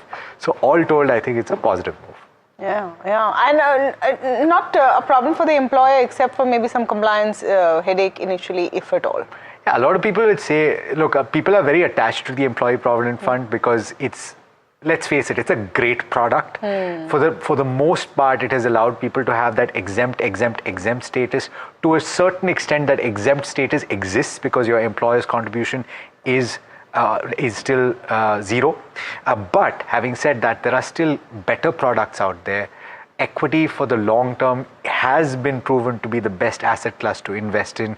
So therefore, if you're building a nest egg and if you have the option to remove it and to put it into a long-term equity product, if you have the risk appetite to do so, why not? Why not? I'm an all-out equity man, but because there's a portfolio approach on the fixed income side, there's probably nothing better than the PF, exactly. the 11% EE status. So maybe so it's a choice. It's a choice. Exactly. Don't argue with the person. No. It's a choice. Ultimately, and I've said, you need to consult your advisor and take the choice that's best for you. It's good that the choice exists. Or watch Money Wise. The wiser. Money Wise. Okay. Now, one last thing on this, and before we get into energizing, and we've summed up almost everything, but I thought I've gotten back into reading some serious stuff meaningfully now. And one of the best reads that I had in this week gone by was this small piece from Gavekal Research. And Louis Gave has put this out. He says, of course, he said that SpaceX market cap has come off meaningfully from the levels that it was, right? But even at the current levels, SpaceX market cap is higher than the market cap of the entire cryptocurrency industry. Okay. But the big thing that he's saying, and this is the really interesting piece, he says, so one asset that produces no cash flow and which actually burns through cash but holds the future promise of one day possibly delivering cash flows is now worth more than another asset which will certainly never generate any cash flow but which does offer the promise of burning through electricity. Together these two are worth more than the entire GDP of Japan. Think about it. But SpaceX will also burn through electricity. I think burning through electricity is par for the course for everyone. But crypto is just another For level mining, of burning yeah, electricity, for mining, right? Just yeah. some crazy. So I just thought this whole comparison, right? That two assets, both of which don't have cash flow, are worth more than a GDP of a Japan. really powerful country like Japan. Correct. Quite something. Yeah, and all of that is worth more than what is the traditional businesses in India which are seeing no excitement. Your FMCG, banks, IT, capital, capex pushed infra plays. No one's excited about that. But that's what we want to ask Vinay Jaising. And as he joins in today, Vinay, welcome. He's CIO and Head Equity Advisory at ASK Private Wealth. Welcome. Thank you so to much. Editor's Cup. Great to have you here. Appreciate your time. Thank you so much. We appreciate your time. Exactly. Thank you for coming in on a Friday evening. So, do you think we've turned the corner in Indian markets? I think hope is a better word. Every 3 days we say we think. Most of our investors says, when will the FII stop buying and start selling again? Stop buying. Exactly. That's why, wait and hope is a good word. Last 10 days have been very good for the Indian markets. You've seen two flows come in. The first flow is the FDI flow. The debt flow coming in because of what the government has done on the G-Secs, and the second is the FII inflows for equity. So FIIs are putting it both in equity and in debt. Debt has been a solid $5.5+ billion. Touch wood, we've ticked the box more than FCNRB on what we've done on the G-Secs for the FIIs. But the second and more importantly, as we saw the currency get sweeter from 96 for them to 94, though it's again gone back to a little above 95. They're seeing stability and you're seeing them come back to the country.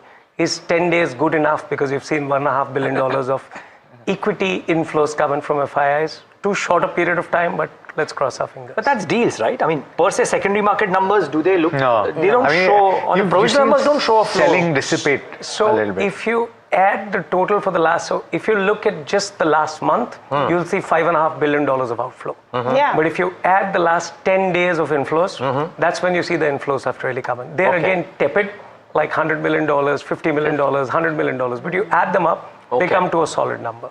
So they're not that bad, but that's why I said, to her question, let's hope it continues.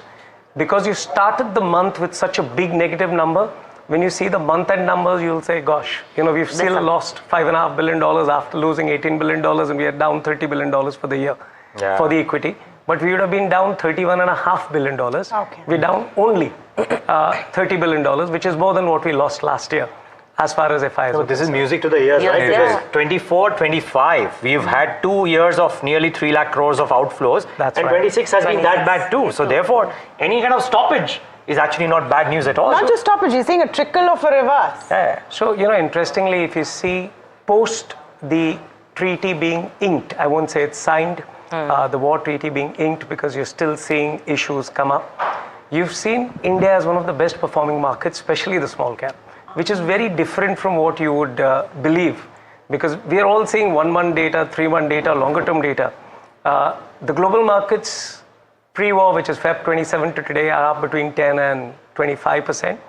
The Indian markets, large cap, are down between 5 and 7%. Right. Small cap, from that date, is up between 15+%. And if you see in the last couple of days, just when the treaty got signed, they're up about 5%. Very small period of time, but let's cheer to that. What's getting them back? I think it's the same story, right? So if you think 1 week, not even 1 week before the war treaty got signed, we heard RBI and the finance minister coming out with a capital stack for the debt sector, which was, I think, amazing. First they spoke about FCNRB. Now FCNRB should not be undermined. The last time we got substantial inflows of FCNRB, which was in 2013. Currently, you've seen SBI come up aggressively on FCNRB. Correct. And they're also allowing people to lever. You get a 14% return, which is not a bad number for the debt market at all. You will see HDFC Bank and the others, which are still at that 6.5, 7 without leverage, tie up with some global vendors. You will see the Standard Chartered and the global banks doing something to give you a 20+% leverage return coming in FCNRB. But that ball is not yet clicking. The ball which is clicking is the second thing the government has done, which is they've allowed FIIs not to have a withholding tax. That means they are not going to keep an interest rate tax in the country, nor are they going to keep a capital gain tax in the country for debt. Now, these normally are not reversible. And post this being done, you've seen about $5.5 billion of debt coming. Now, remember, they've also done one more thing. Typically, if you look at the Bloomberg debt index, and they are a $3 trillion index, right? In Jan, to the best of my knowledge, they were debating about India getting included there, and the big question was withholding tax. Now, if that's been addressed, come July, which is where we are in, if they make an announcement that India is being allowed to be part of the debt funds for the world, even if you get 0.7%, 0.7 on 3 trillion, is quite substantial. It's $25 billion. So slowly and steadily, you're seeing debt inflows come into the country. So all of this has to do with the currency, right? But at the core of it, even before the conflict began and the whole conversation about crude started, the few issues that were always highlighted from the global standpoint is there is no AI trade, that has not changed. Two, where is the earnings on the large cap end, which is where they invest ultimately, and maybe on the border, on the fringes, they're starting to go into the broader markets. But ultimately, I don't know if that's right. You don't know if that's true. But I'm going to come back here. That's what you're hearing. That's what people are saying, that they are scouting in the mid cap and the small cap space. That's right. But they're not going to large caps. They're selling large caps. That hasn't changed either. Where's the earnings? So two small questions, right? What do you sell? First question, right? What you have. Liquid, liquid funds. What you have, which is liquid, which doesn't change the market. So it's selling the large cap. Yes. So that's what you're selling. Now, if you look at the large cap broader index, there are some names in large cap, in ports or in telecoms, wherein the growth is north of 20% per annum. But you take those out, where else do you see more than a 12 to 14% 3-year growth? CAGR, right? For them to move that fast is becoming difficult. Right? So there is a problem. They have to reinvent themselves, come into new businesses. So that issue, yes, some of them are very cheap, be it the IT sector, which we spoke about last time, or the banking sector. The private banks are relatively cheap. Can't debate on that. And with this FCNRB, they will get deposits coming into the country, and the loan book growth is looking super appealing. Right? So the consumption can take off. But here, their dilemma is, isn't that the same story for NBFCs? And isn't that a better story for the NBFCs where you're seeing the loan book growth being even faster? Not MFI, but the SME space. So why not buy those?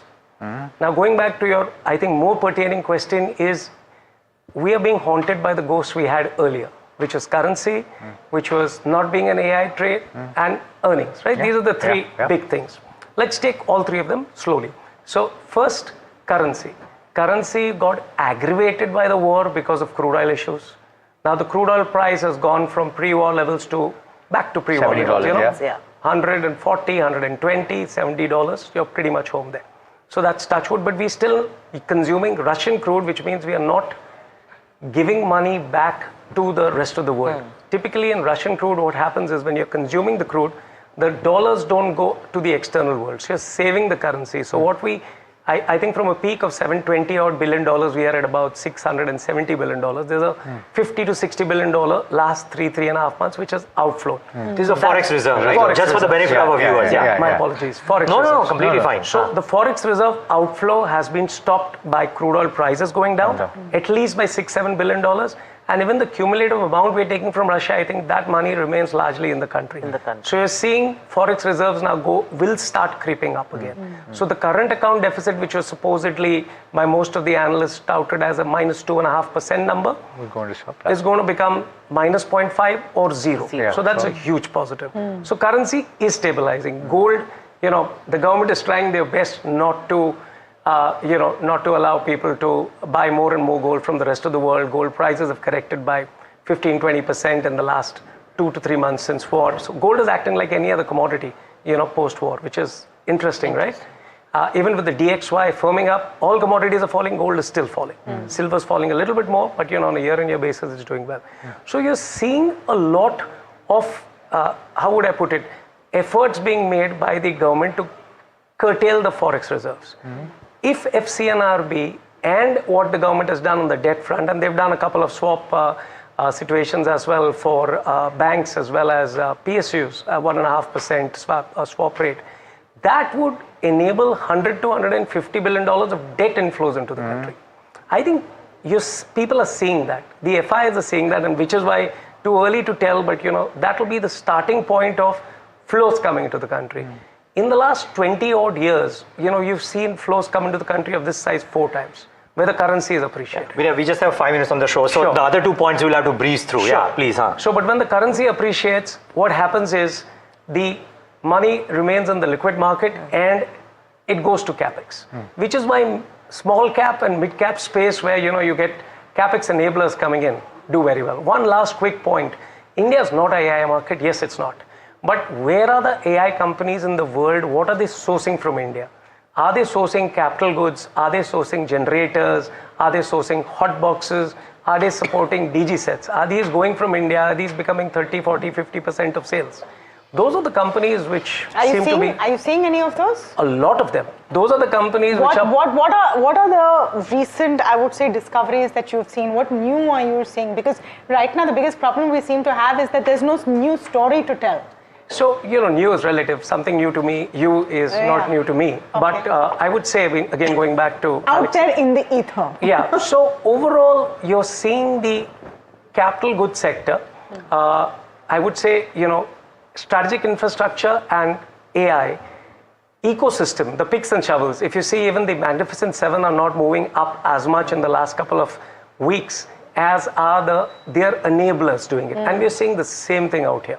You look at it in the power industry, those companies which are getting contracts from the Facebooks of the world. You look at it in the capital goods sector, those companies which are getting contracts from the Siemens or the GEs of the world. Their earnings, their order book is like 10 to 11x, which means they've got a 40+% earning growth. You look at the defense industry, you're hearing so much of pure volume growth coming in for them that the earnings trajectory is not 15 to 20%, it is 30 to 40%. It's not in large cap. That's the only, I think, issue. Yeah, so part of the conversation that has been happening is the Nifty really representative of the Indian market's potential? The Nifty seems outdated right now. Is that fair to say? So, a trick question to you all, how many billion-dollar companies in Nifty? 50. Billion-dollar revenue companies in the Nifty? No, billion-dollar market cap companies. All of them. How many billion-dollar companies in small cap? 250. Just in the interest of time, I'm not getting the trick. So it's 4 times or 5 times as much as the Nifty 50 companies. So where will you find a larger cap billion-dollar company becoming $5 billion? Mathematics tell you that out of 5,200 companies, you'll find more billion-dollar companies which much more earnings growth in that space, not in the Nifty 50. Very simply. So Vinay, you think FIs are now open to doing the billion-dollar entities in the small cap 250? And part 2, where within the 250, which buckets are you most overweight on? Okay. I'm keeping on using the word because it's very small data points which we have. Very excited of the capital stack and the debt which the government has done. If the currency remains stable, the last 4 times the currency appreciated, the markets in India did really well. 4 times in the last 20 years. And I'll send you some tables to see that, in the future. You probably have been sent it, but I will send it again.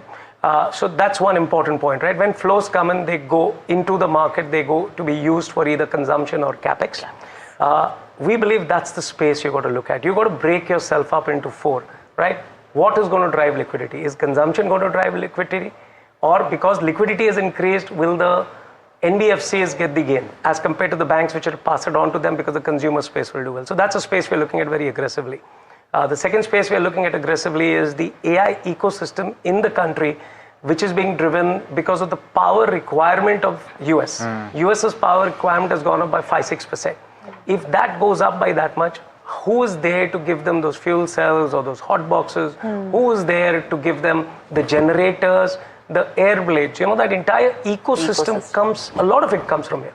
There's $1 trillion of capex in a year, is what the Magnificent Seven are saying. 25% of it, $250 billion, goes to the non-hyperscalers or accelerators.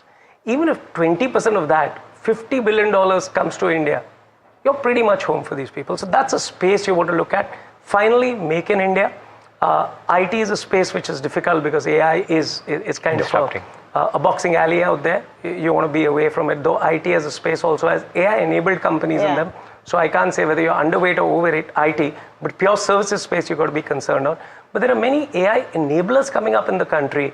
There are many companies which are tying up with the NVIDIAs of the world and allowing companies in India to use them and growing on the GPU stack. So I think there is enough and more. Yeah, you just have to look more closely. We are completely out of time. Yes. But Vinay, thank you so much for coming in and giving us that quick, short masterclass in what to look at in Indian markets. I think he sounded positive. He kept saying hope, but you sounded positive at the end of it. Let's cheers to that. Hope springs eternal. Let's cheers to that. All right. That's all the best line. That's all the time we have on this edition of Editor's Cut, but we'll be back same time, same place next week. Stay tuned.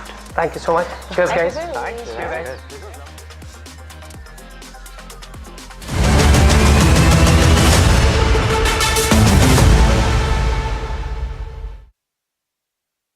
आपका parcel फिर से हमारे घर पे आया है। कुछ तो बात है इस दिल में। माँ भी हमेशा पीमाक मस्टर्ड ऑयल में ही खाना बनाती थी, ये आपके लिए। कुछ तो बात है इस दिल में। P-Mark, the mustard specialist since 1933. सरसों से सरसों। You founded this company in a way when you were 15. I think everyone really started off as more so a project than a company. The very honest TLDR answer to why I started this company is it was just very boring during COVID. I didn't want to spend this extended summer break rewatching Suits for a 5th time.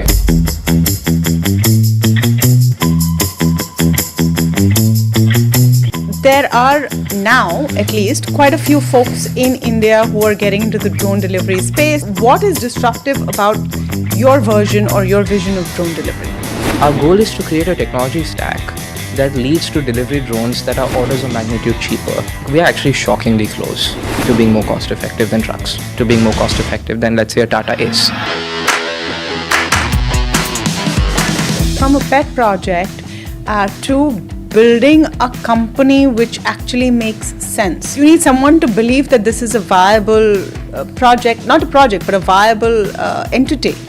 Who was that person for you? That was Grad Capital. So they were our very first check. They invested in me when I was 16. It's only over time became apparent to me that nobody would have backed a 16-year-old that was still in school the way Grad Capital did. It was also a funny experience because Abhishek Sethi, the lead investor there, literally had to get on a call with my dad to convince him that you should let your son take this money. How much of your formal education did you complete? I did not go to college. Why? I think I felt there's nothing that, I can learn out of college that I couldn't learn myself.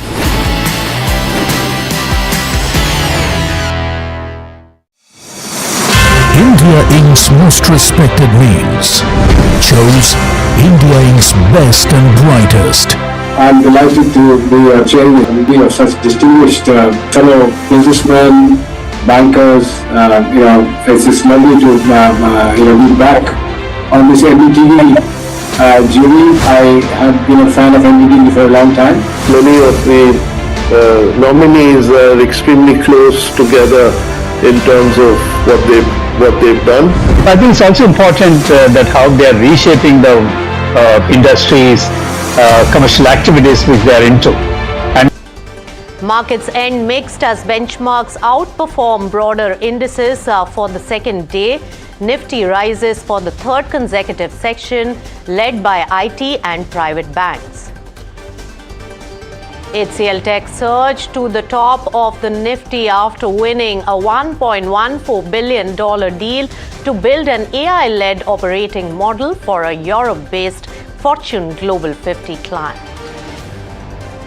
Adani Enterprises upsizes QIP to 15,000 crore rupees from the launch for 10,000 crore rupees after the issue draws about 3.8 times the demand. proceeds to fund expansion across the group. Sources tell NDTV Profit that the QIP launch draws blockbuster response coming in from top global and domestic investors. A big boost for India's defence sector may be around the corner. Sources say the Defence Acquisition Council could clear procurement proposals worth over 1 lakh crore rupees, with drones and ammunition high on the agenda. Government acts against Chinese apps, orders to remove BAT, BMS and also Epoch Ion after e-rickshaws were remotely shut. And in fact, MeitY Secretary says that the government will ensure also that damaging apps don't come up. Amid WhatsApp controversy, Zoho's instant messaging app will no longer have the username-based account feature, announces Sridhar Vembu. Also, MeitY Secretary flags serious possibility of impersonation. Former Supreme Leader Ayatollah Ali Khamenei, his week-long funeral ceremony began in Tehran. It will conclude with Khamenei's burial in Mashhad.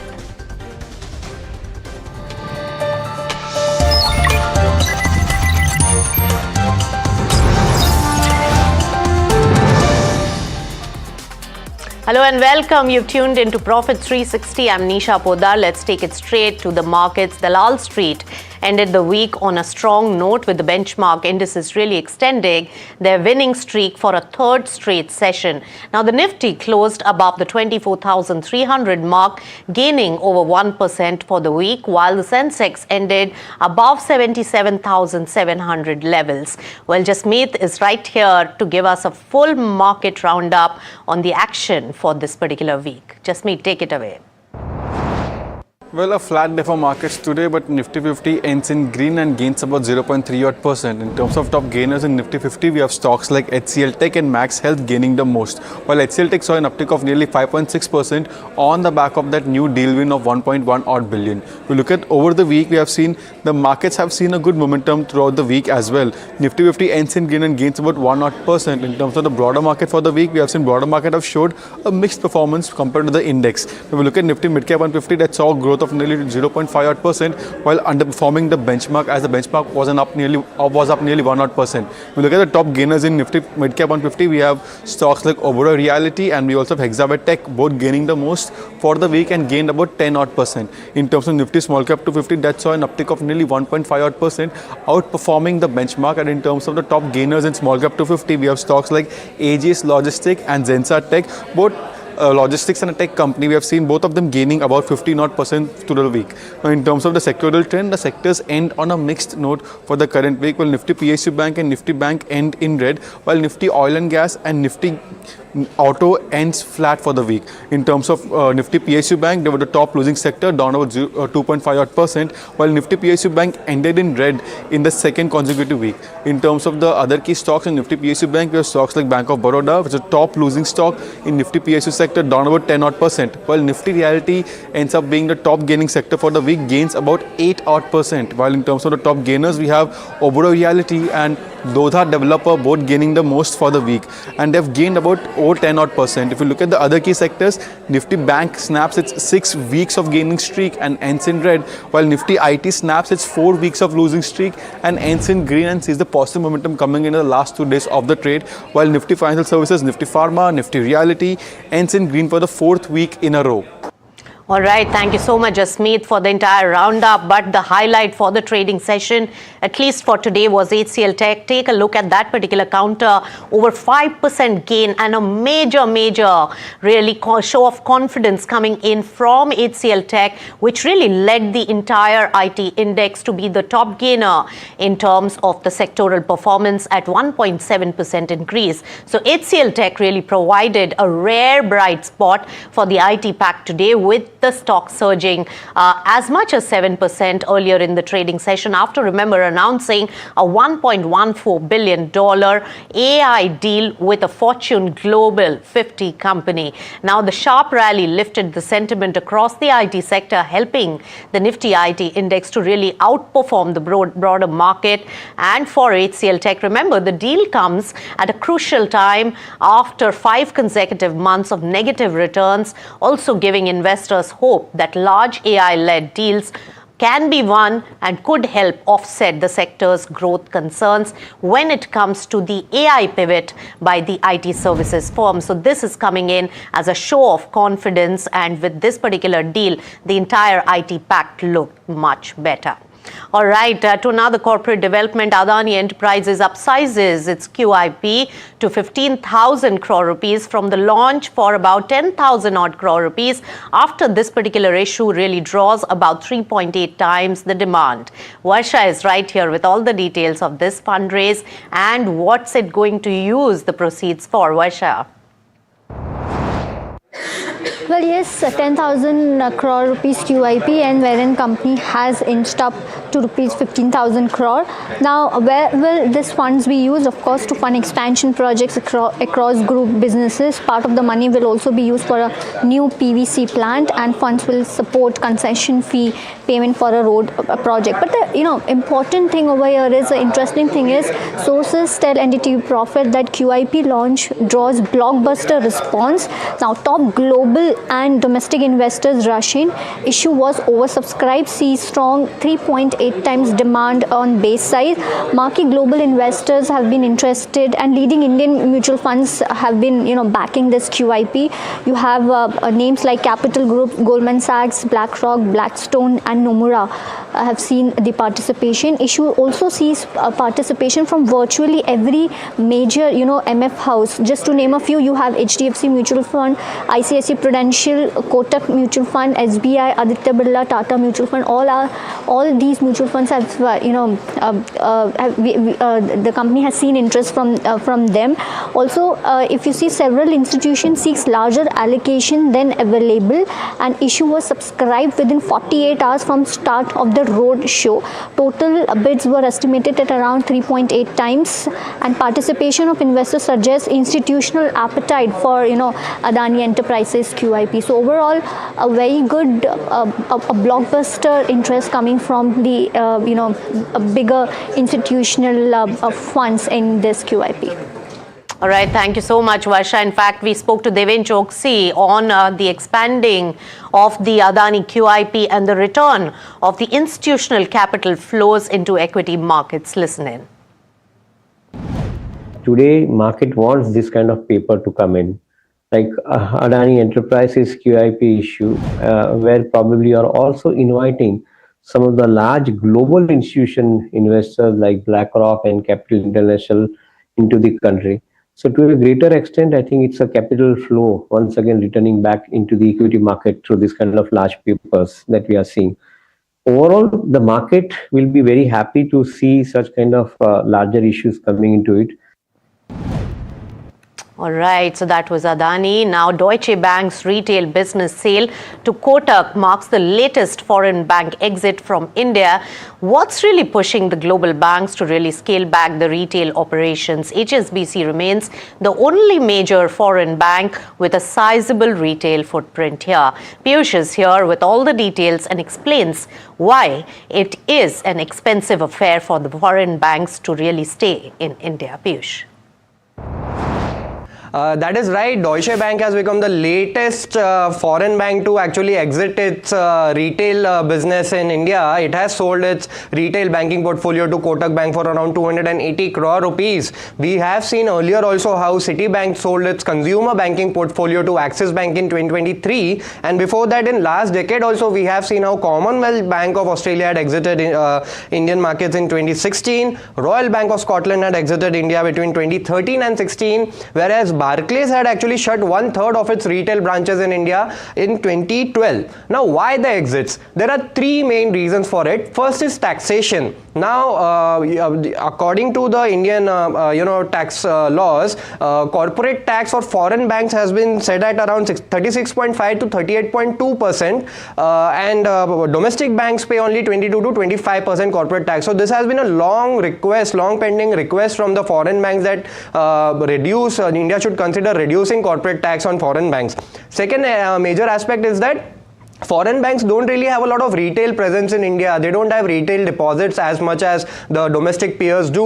Their cost of fund is higher, so they can't really compete with Indian banks on India's retail credit market. Now, the third aspect here is that a lot of foreign banks also of late have been seeing, not just foreign banks, but Indian banking industry has seen a heightened regulatory supervision, the regulatory scrutiny on all the banks have increased quite a lot, and foreign banks feel that the cost of compliance with each of these regulatory guardrail is sort of too high. So these are the three major reasons that foreign banks continue to exit from India's at least retail market. They continue to invest significantly in attracting the wealth management pie that the country has. All right. Thank you so much, Piyush, for breaking it down for us. Now, important news development breaking on your screens. And Defence Acquisition Council, or DAC, approves the capital acquisition proposals worth about 52,000 crore rupees to enhance the combat readiness of the defence forces for the Indian Army. Now, approval granted for the procurement of the anti-unmanned aerial vehicles electronic warfare system as well as Akash Tarang, man-portable anti-tank guided missile, also systems medium-range surface-to-air missile. Akash Tarang will, remember, provide the effective anti-UAV protection to the army formations. Joining me is Major General Ashwini Sivach, who's a defense expert. All right, he will be joining, but that's the big development really coming in. Defence Acquisition Council, who held its meeting earlier today and was deliberating on how to bolster India's defence preparedness, and that's why this important information is going to be critical for the country's defence mechanism. In fact, the acquisition proposal is worth 52,000 crore rupees to enhance the combat readiness of the defence forces. So that's the big story that we are really tracking at this particular moment. And remember, for the army, the approval granted for procurement of anti-unmanned aerial vehicles or UAV electronic warfare system Akash Tarang, man-portable anti-tank guided missile or PATGM, those are the critical bits. Now remember, for our defense mechanism and our preparedness, these are critical bits that DAC or Defense Acquisition Council has really, today approved, and this is the proposal that is worth 52,000 crore rupees. In fact, we had earlier stated that this particular DAC meeting is going to be extremely critical.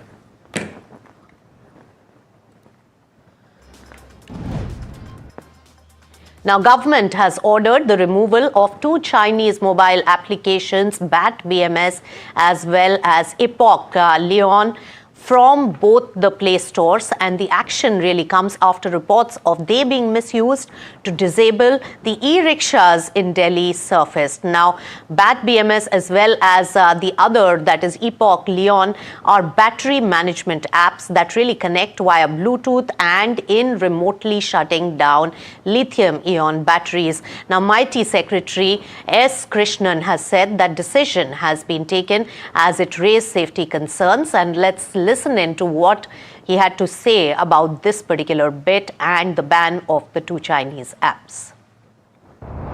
That is right. I mean, there are a couple of apps which came up to our notice yesterday, and both of them have been taken down from the app stores. The point is that, this is due care that the app stores have to exercise and we will take it up with the app stores to see that possibly damaging apps do not come up. All right, let's also have a look at the report on the chaos these apps have really caused and the concerns that really persist.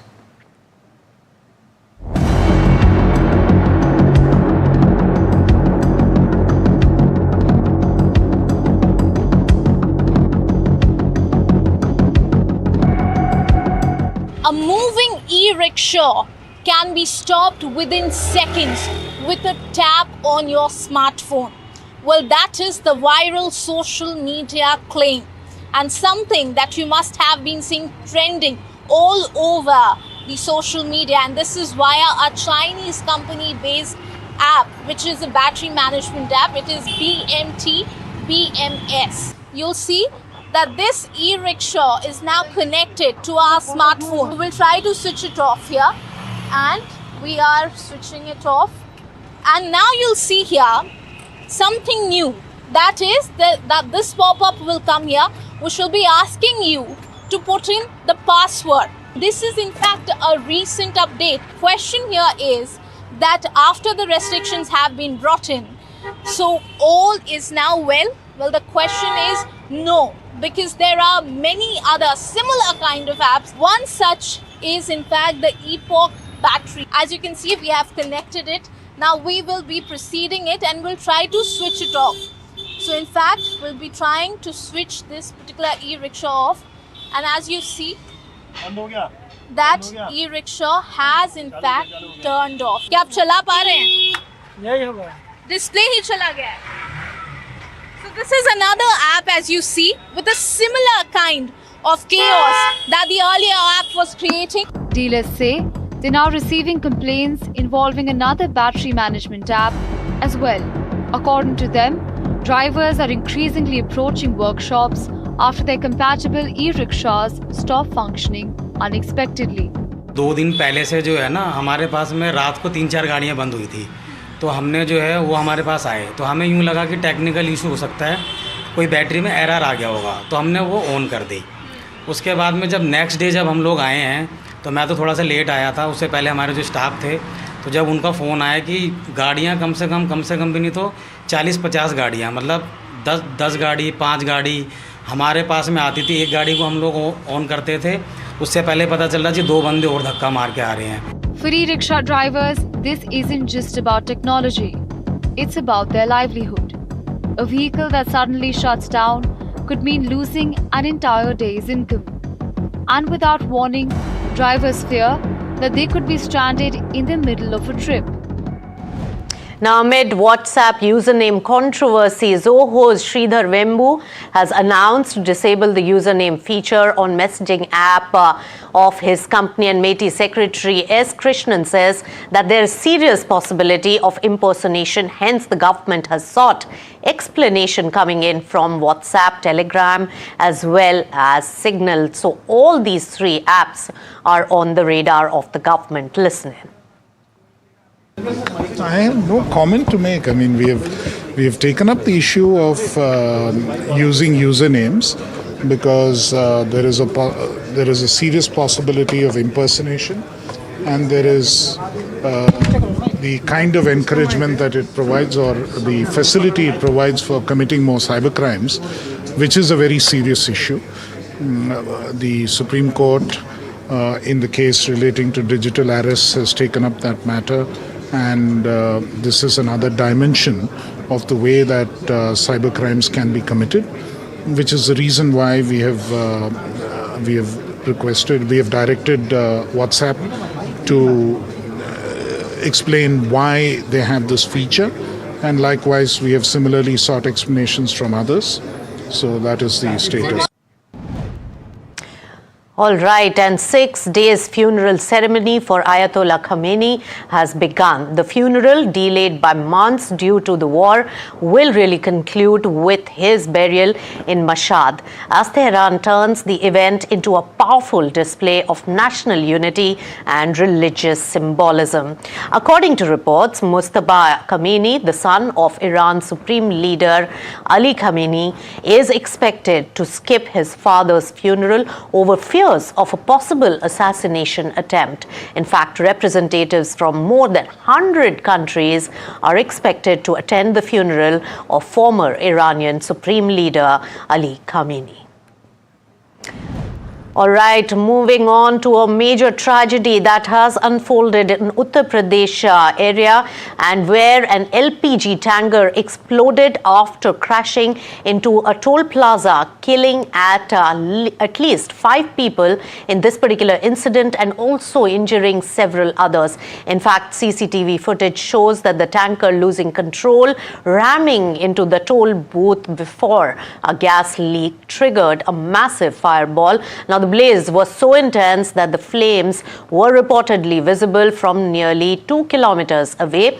Now, fire teams as well as police rushed to the spot as authorities launched an investigation into the cause of this particular crash. All right, an incident there, a tragic incident at that. With that, completely out of time on this edition of Profit 360, but do keep it with NDTV Profit. Thank you so much.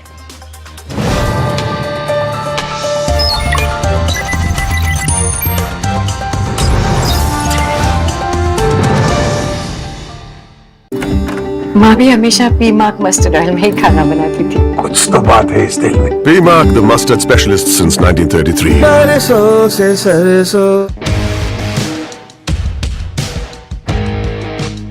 You founded this company in a way when you were 15. I think everyone really started off as more so a project than a company. The very honest TLDR answer to why I started this company is it was just very boring during COVID. I didn't want to spend this extended summer break rewatching Suits for a 5th time.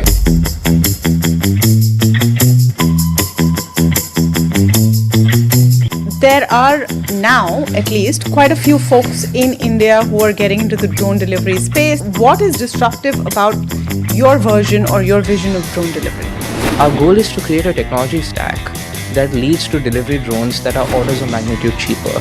We are actually shockingly close to being more cost effective than trucks, to being more cost effective than, let's say, a Tata Ace. From a pet project to building a company which actually makes sense. You need someone to believe that this is a viable project, not a project, but a viable entity.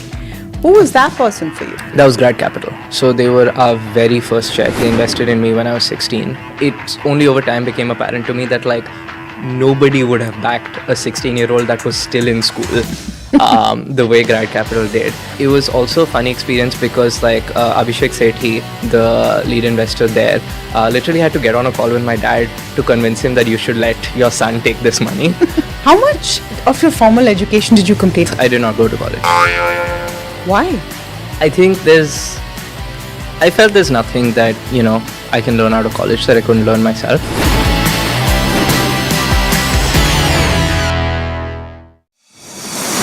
India Inc.'s most respected names chose India Inc.'s best and brightest.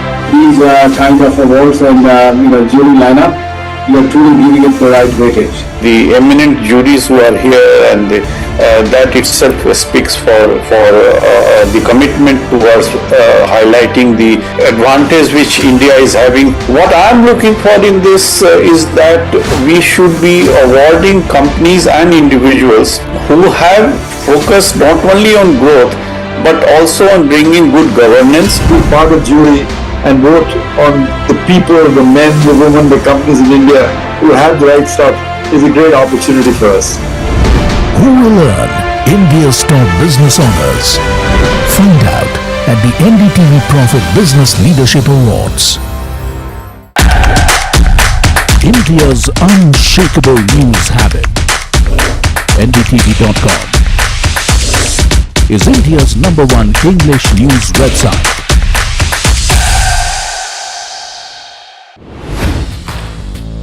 Hi, I'm Tamanna Inamdar.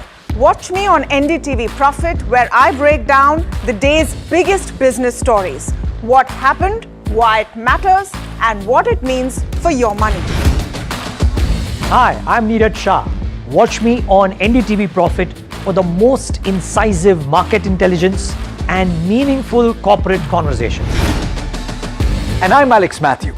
Markets, mutual funds, insurance, personal finance. I help you cut through the noise and make smarter financial choices. And here's where you can watch us.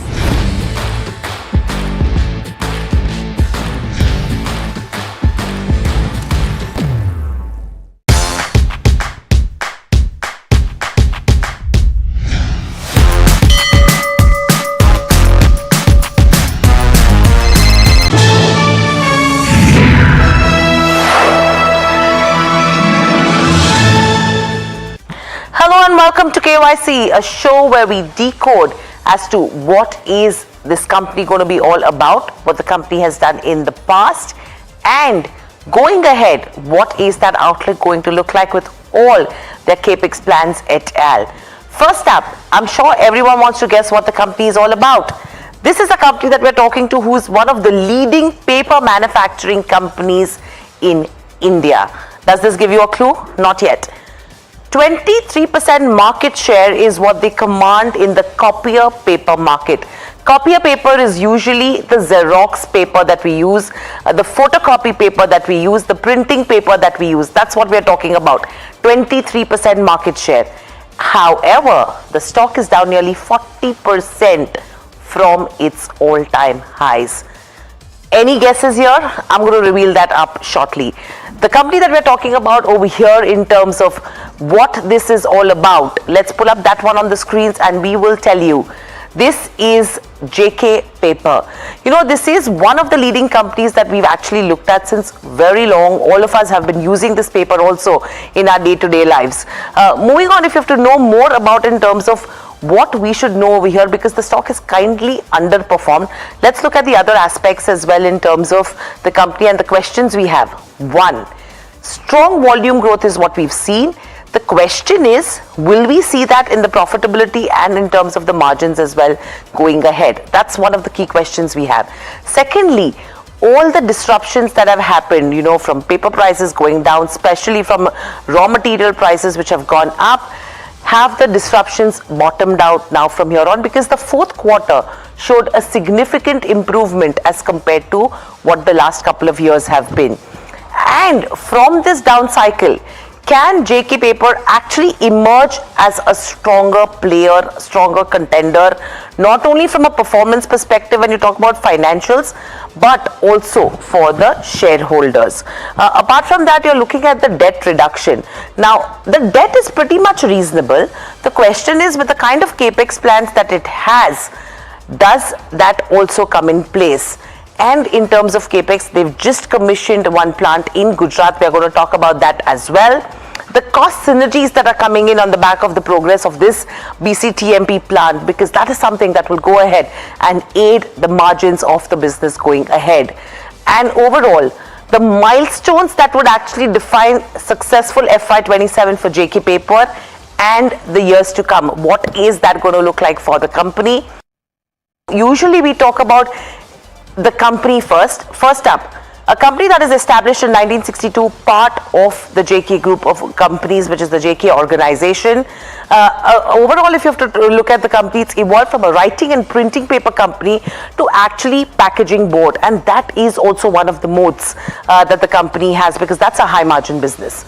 The company is operating in an integrated paper mill in Odisha, Gujarat and Telangana. So these are few of the three regions where the company has presence in terms of the plants as well, and they own some of the most recognized paper brands in India, and that's what we were talking about, the Xerox paper, the printing paper. These are the brands that we look at in terms of what they own.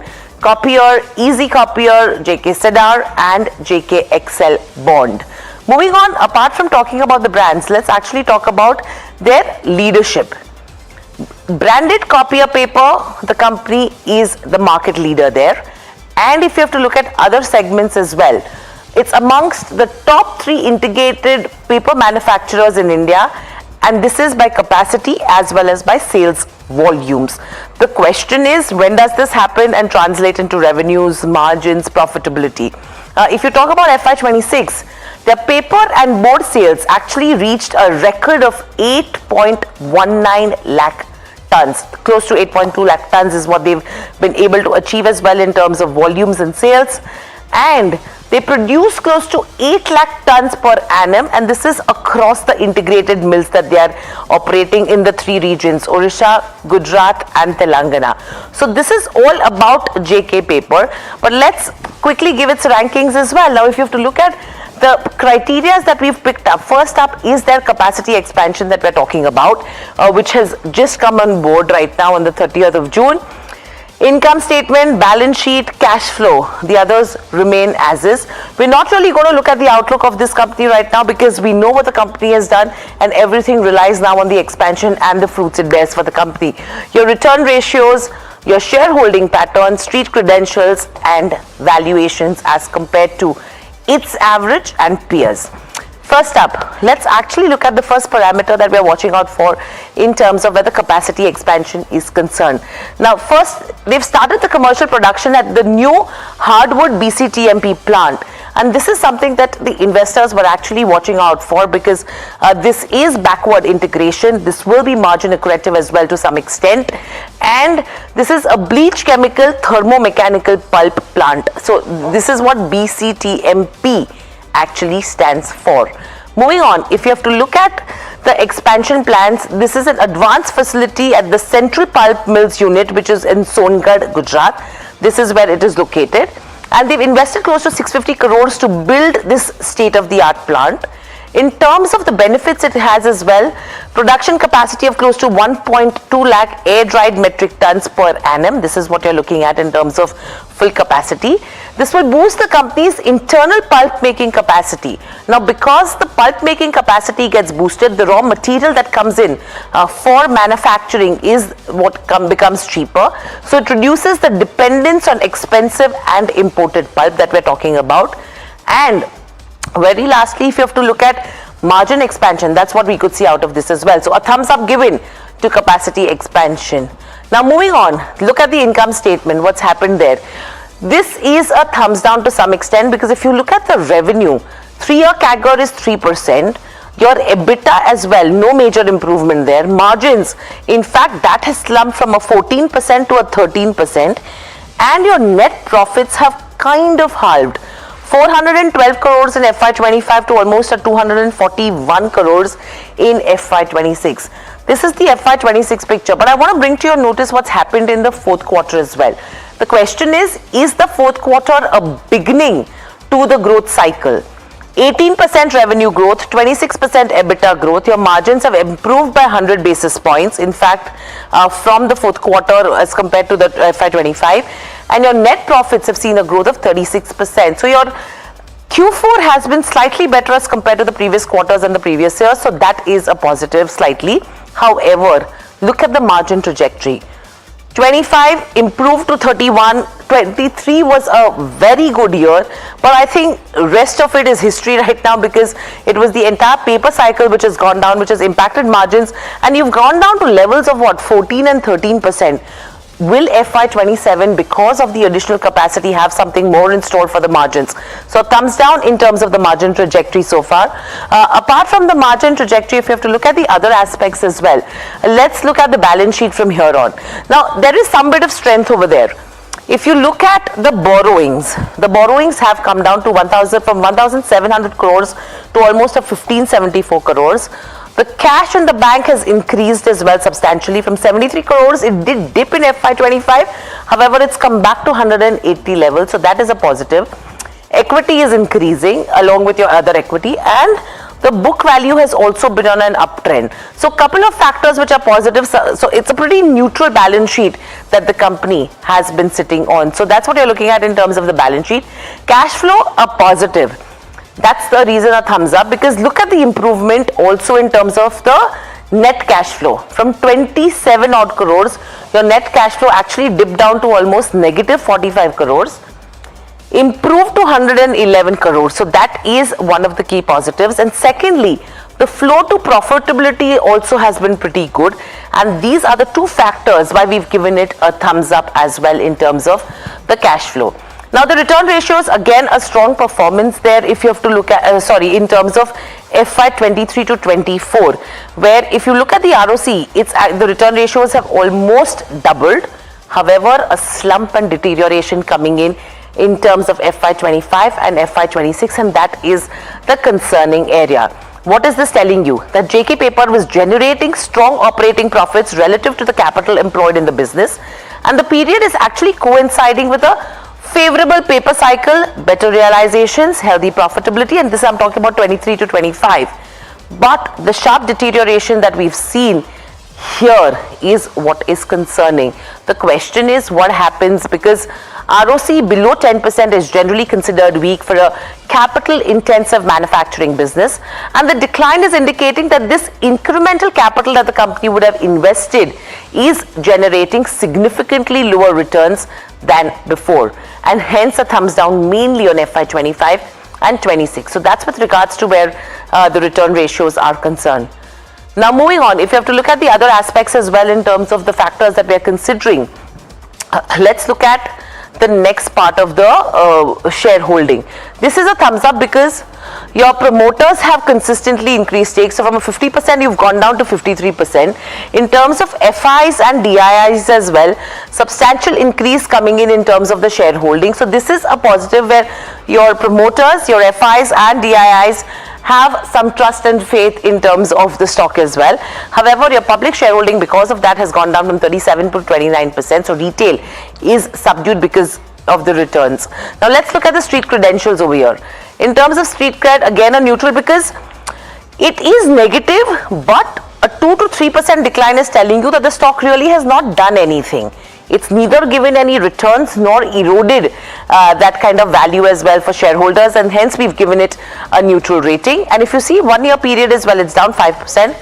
Someone who's holding the stock for 5 years, a 59% is the kind of returns that you've seen for a JK Paper, and hence a neutral rating there. Let's look at the valuations. Very interesting because it's cheaper as compared to peers. Andhra Paper 67 times, JK Paper 23 times, and this is I'm talking about the current P. Now in terms of West Coast, both of them are at par. The reason why we are giving it a thumbs down is because a 23 times to a 5-year average of 9 times. That is telling you what's happened here. So way expensive as compared to its 5-year average, and as compared to peers as well. I mean, not done anything in terms of value for the investor. So hence a thumbs down in terms of the valuations are concerned at this point in time. So that's what we're looking at in terms of all the rating parameters here. But let's look at the final scorecard of what comes up for a JK Paper. Considering all the 8 parameters, a thumbs up on capacity expansion and cash flow. However, income statement is a down, balance sheet is a neutral. If you have to look at the other 4 parameters as well over here, you have return ratios, valuations, which is a thumbs down, street cred is a neutral, your shareholding is a thumbs up. This gets you to a total of, if I'm not mistaken, a 4 on 8, which is still very decent. A 50% there coming in from a total of 8. 4-star is the final rating. A.S. Mehta, President and Director at JK Paper, joins in. Mr. Mehta, welcome to the show. Always a pleasure to speak to you. This is Hiral on this side. You know, my question first up coming to you is... Good morning. Good morning. My first question coming to you is overall with regards to the commercial production which is started at the BCTMP plant. If you could give us more details in terms of what is the utilization going to look like in the current financial year and what is the ramp-up plan? Okay, this pulp mill we have set up is for our packaging board plant, because this is a special pulp which is called BCTMP, means the mechanical pulp, and it is a hardwood mechanical pulp produced from the local wood available. And currently we are able to produce close to 80% of the rated capacity of this pulp mill. And going forward, in a few months' time, we should be able to produce 100% out of this pulp mill. So, Mr. Mehta, from what we understand, because of this facility, I mean, this facility is more in terms of backward integration as well, and that is something which helps with all the volatility that you're seeing for, you know, the pulp. What is the kind of benefits that you're going to see from a financial perspective? See, ultimately the BCTMP pulp mill, what we have put up is rightly you have pointed out, to address the volatility of the global pulp prices. Pulp means again the mechanical pulp prices, because we have seen in past the amount of volatility. It was that at one point of time the rate used to be $450 a ton and went up to as high as $900 a ton. So that kind of a volatility is very difficult to address and mitigate. So what we thought is that it is better to have a BCTMP pulp mill. And in fact, this was thought when we were putting up the board machine itself. It was only a question of time. We timed it in such a manner that it should be available in the year 25-26. In fact, we thought that it should be available in the year 25-26, but because of the global disturbances, in fact, some of the equipments were delayed, and we could commission it on 30th of June. Financially, I would say that when we produce our own pulp, then we don't have to dry it out. The liquid pulp can itself be used. And when we buy from the market, the market pulp is a dried pulp. So in fact, for anybody who is producing the pulp, drying it and shipping it out, I mean, at least $50 to $100 is the extra cost. $50 is just a cost of drying a pulp. So, I mean, even if it is the same cost parameter, everything remains the same. At least you save $50. So help me understand, Mr. Mehta, historically, 100% of the mechanical pulp requirement was something that JK Paper was importing? Yes, we were importing 100% for the packaging board, the mechanical pulp, which is close to 50% of the total raw material component. Interesting. And this gets your dependence on imports down to 0%? No, we still will need something around 20% for the mechanical pulp from the softwood. Because the mechanical pulp is the two component, hardwood and softwood. So in India, we can only produce out of the hardwood.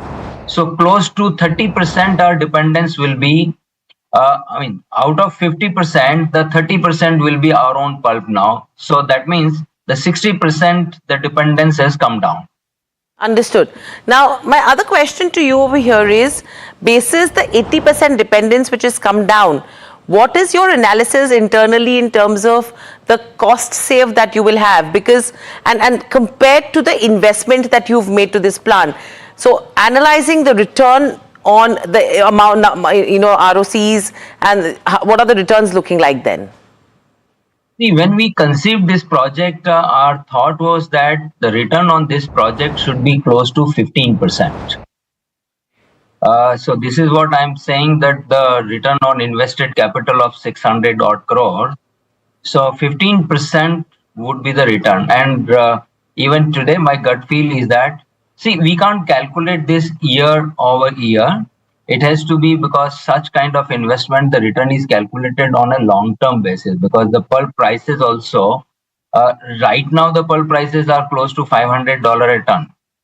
But on a long-term basis, we assume that the pulp prices behave around $575 to $600 a ton. So the return has to be calculated on a long-term basis. So my gut feel is that we should be able to have 15% return, the minimum, on a long-term basis. And is there any risk when you talk about, anything that comes in through imports that could get cheaper, then your imports are acting up much cheaper than what you're producing in-house? I would say that our cost of production is never going to be more than the imported pulp cost. Because at this point of time, the pulp cost at the lowest level, it has touched $450. And to my mind, our cost will not be more than $425 or $430. Okay. So, that takes me to my next question in terms of the margin profile as well. There have been times where you've really gone beyond that 20-25% kind of a mark in terms of margins. It's come down to that 14-13% mark right now, and it's for obvious reasons, right? Do you think this backward integration will be able to get you back to that kind of a margin profile and the profitability profile that we've seen back then? Please understand that the 25% the EBITDA or the margin, that time our total profile of the company was different. See, at that point of time, close to, I would say that 70% we were the writing and printing and the coated paper. Our packaging board was just 25-30%. Now, our writing and printing paper is not more than 50%. It is rather less than 50% now. So the 50%, rest 50%, we have either the virgin packaging board or we have the corrugation boxes, corrugation business. So the margin in corrugated the box business is lower. The packaging board is also lower. But these two, the segments, they are growing very well. And they are the growth engine for the company. So when you have a growth engine, the profit percentages or the margin would be lower.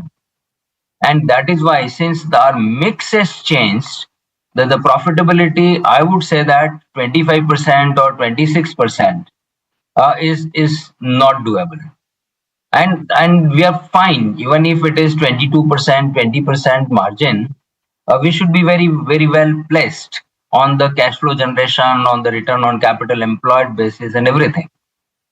So, absolute good clarification here that investors should not be really expecting the 24-25% because what is achievable is what is the correct number. My last question is, if as an investor, because they've not really seen returns in the last 1 year, right, from a stock price perspective, the question is, what are the milestones they should track?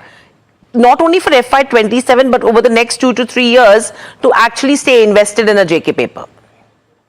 I would say that the investor would be interested in, one is that the what way the company is growing, what way the company is diversifying, and what are our future plans.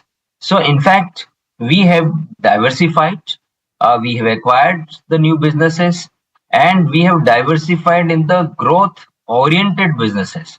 See, the writing and printing paper is not growing more than 2 to 3%. And we cannot remain with a growth of 2 to 3% in our own product category.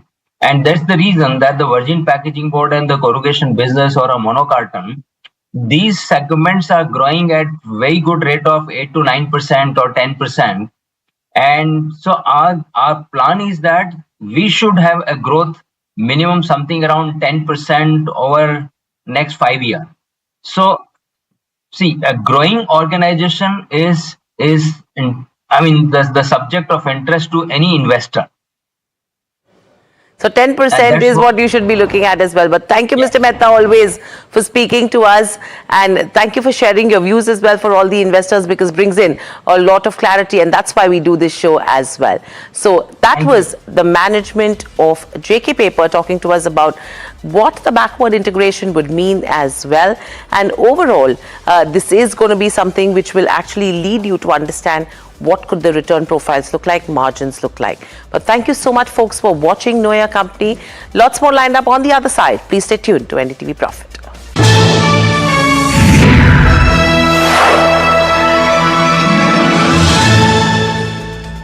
आपका parcel फिर से हमारे घर पे आया है। कुछ तो बात है इस दिल में। माँ भी हमेशा पीमाक मस्टर्ड ऑयल में ही खाना बनाती थी, ये आपके लिए। कुछ तो बात है इस दिल में। P-Mark, the mustard specialist since 1933. सरसों से सरसों। You founded this company in a way when you were 15. I think everyone really started off as more so a project than a company. The very honest TLDR answer to why I started this company is it was just very boring during COVID. I didn't want to spend this extended summer break rewatching Suits for a 5th time.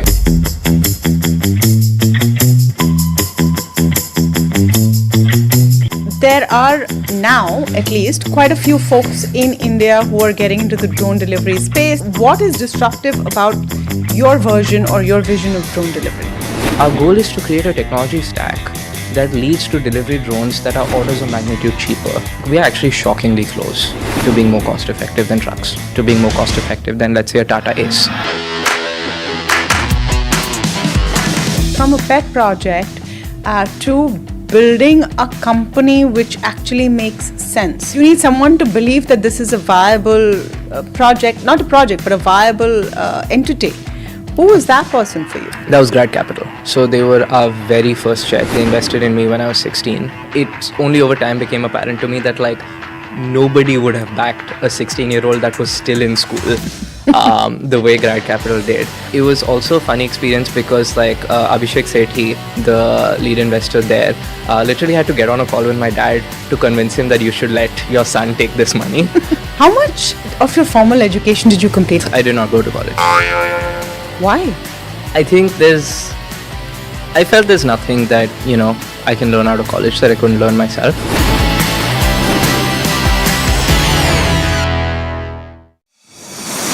India Inc.'s most respected names chose India Inc.'s best and brightest. I'm delighted to be chairman of such distinguished fellow businessmen, bankers. It's just lovely to be back on this NDTV jury. I have been a fan of NDTV for a long time. Many of the nominees are extremely close together in terms of what they've done. Gender parity to be reflected while we choose leadership as well. It's also important that how they are reshaping the industries. We got a fantastic jury and we've left all decisions to the wisdom of the jury. Who will earn India's top business honors? Find out at the NDTV Profit Business Leadership Awards. India's unshakable news habit. NDTV.com is India's #1 English news website.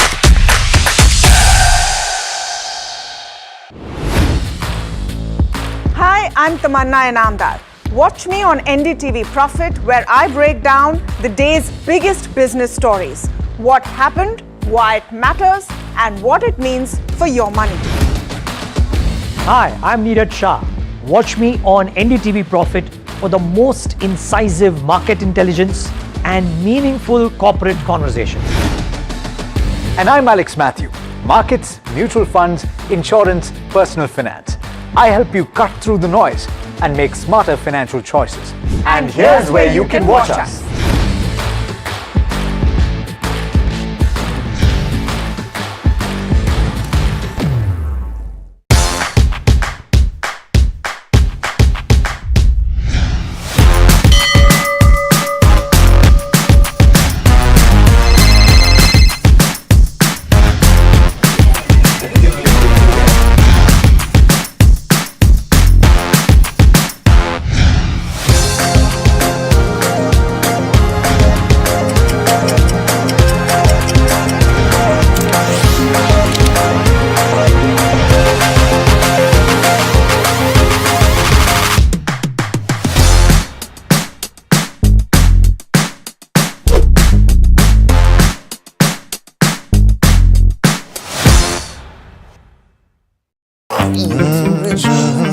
The news, Ayush. Since when do we do scripts? Fair point. Picture this. The biggest stage. Floodlights. Wow. 4K. The works. Where's the hook? There's going to be celebrities and guaranteed eyeballs. Where's the hook? Think about this. Front page advertisements and hoardings. Bro, where's the hook?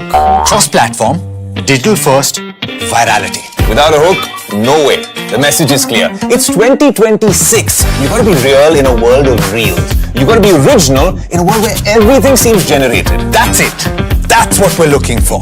The best campaigns, the hottest trends, the smartest brand moves on our new show. But wait, what do we call it? The hook.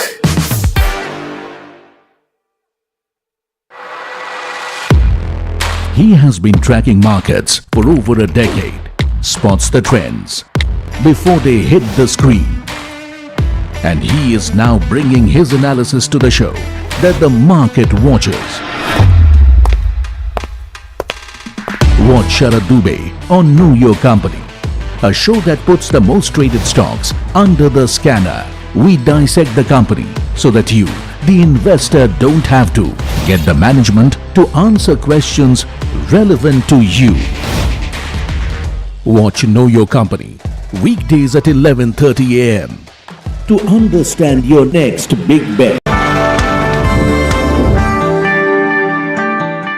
Have you ever been part of a conversation and not understood 90% of what was being spoken about and pretended to understand because you didn't want anyone to know that you didn't get it? We've all been there. Just the other day, as an experiment, I went around my office and I asked people about mutual fund concepts, things as basic as net asset value. And I was frankly not too surprised when a lot of people didn't know what I was talking about. And remember, this is a financial news organization. But the thing is, some of you will say that, come on, this is really basic stuff. The reality, however, is that everyone starts there and builds up. So what we're going to do on this episode of MoneyWise is to start with the basics and go deeper. In a sense, it's going to be Mutual Funds 101. Joining me today is Mohit Kang, the founder of Moneyfront. Mohit, thanks so much for taking the time. Thank you, Alex. Always a pleasure being on. We're going back to the basics on this episode of MoneyWise.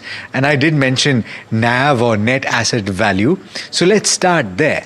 This is as basic as it comes and people are going to be like, what are you doing? But let's get it out of the way. What is NAV? All right. It's always fascinating to go back to the books. Look, net asset value, as the name indicates, is your price at which you buy or sell. How is it computed? The total number of assets which the mutual fund will have minus the liabilities which they will have. So assets is what they are buying in the books. So let's say a mutual fund house has roughly around 20 lakhs or asset, 20 lakh or 21 lakhs worth of asset. They have a liabilities which is some cash to be paid off or whatever of around a lakh. So the net asset value is 21 minus 1, which is 20 lakhs divided by the total number of outstanding units of the fund. So if the fund has around 5,000 units, you divide 20 lakhs by 5,000 units and you get the price of the fund. Sure. It doesn't indicate whether a fund is expensive or cheap.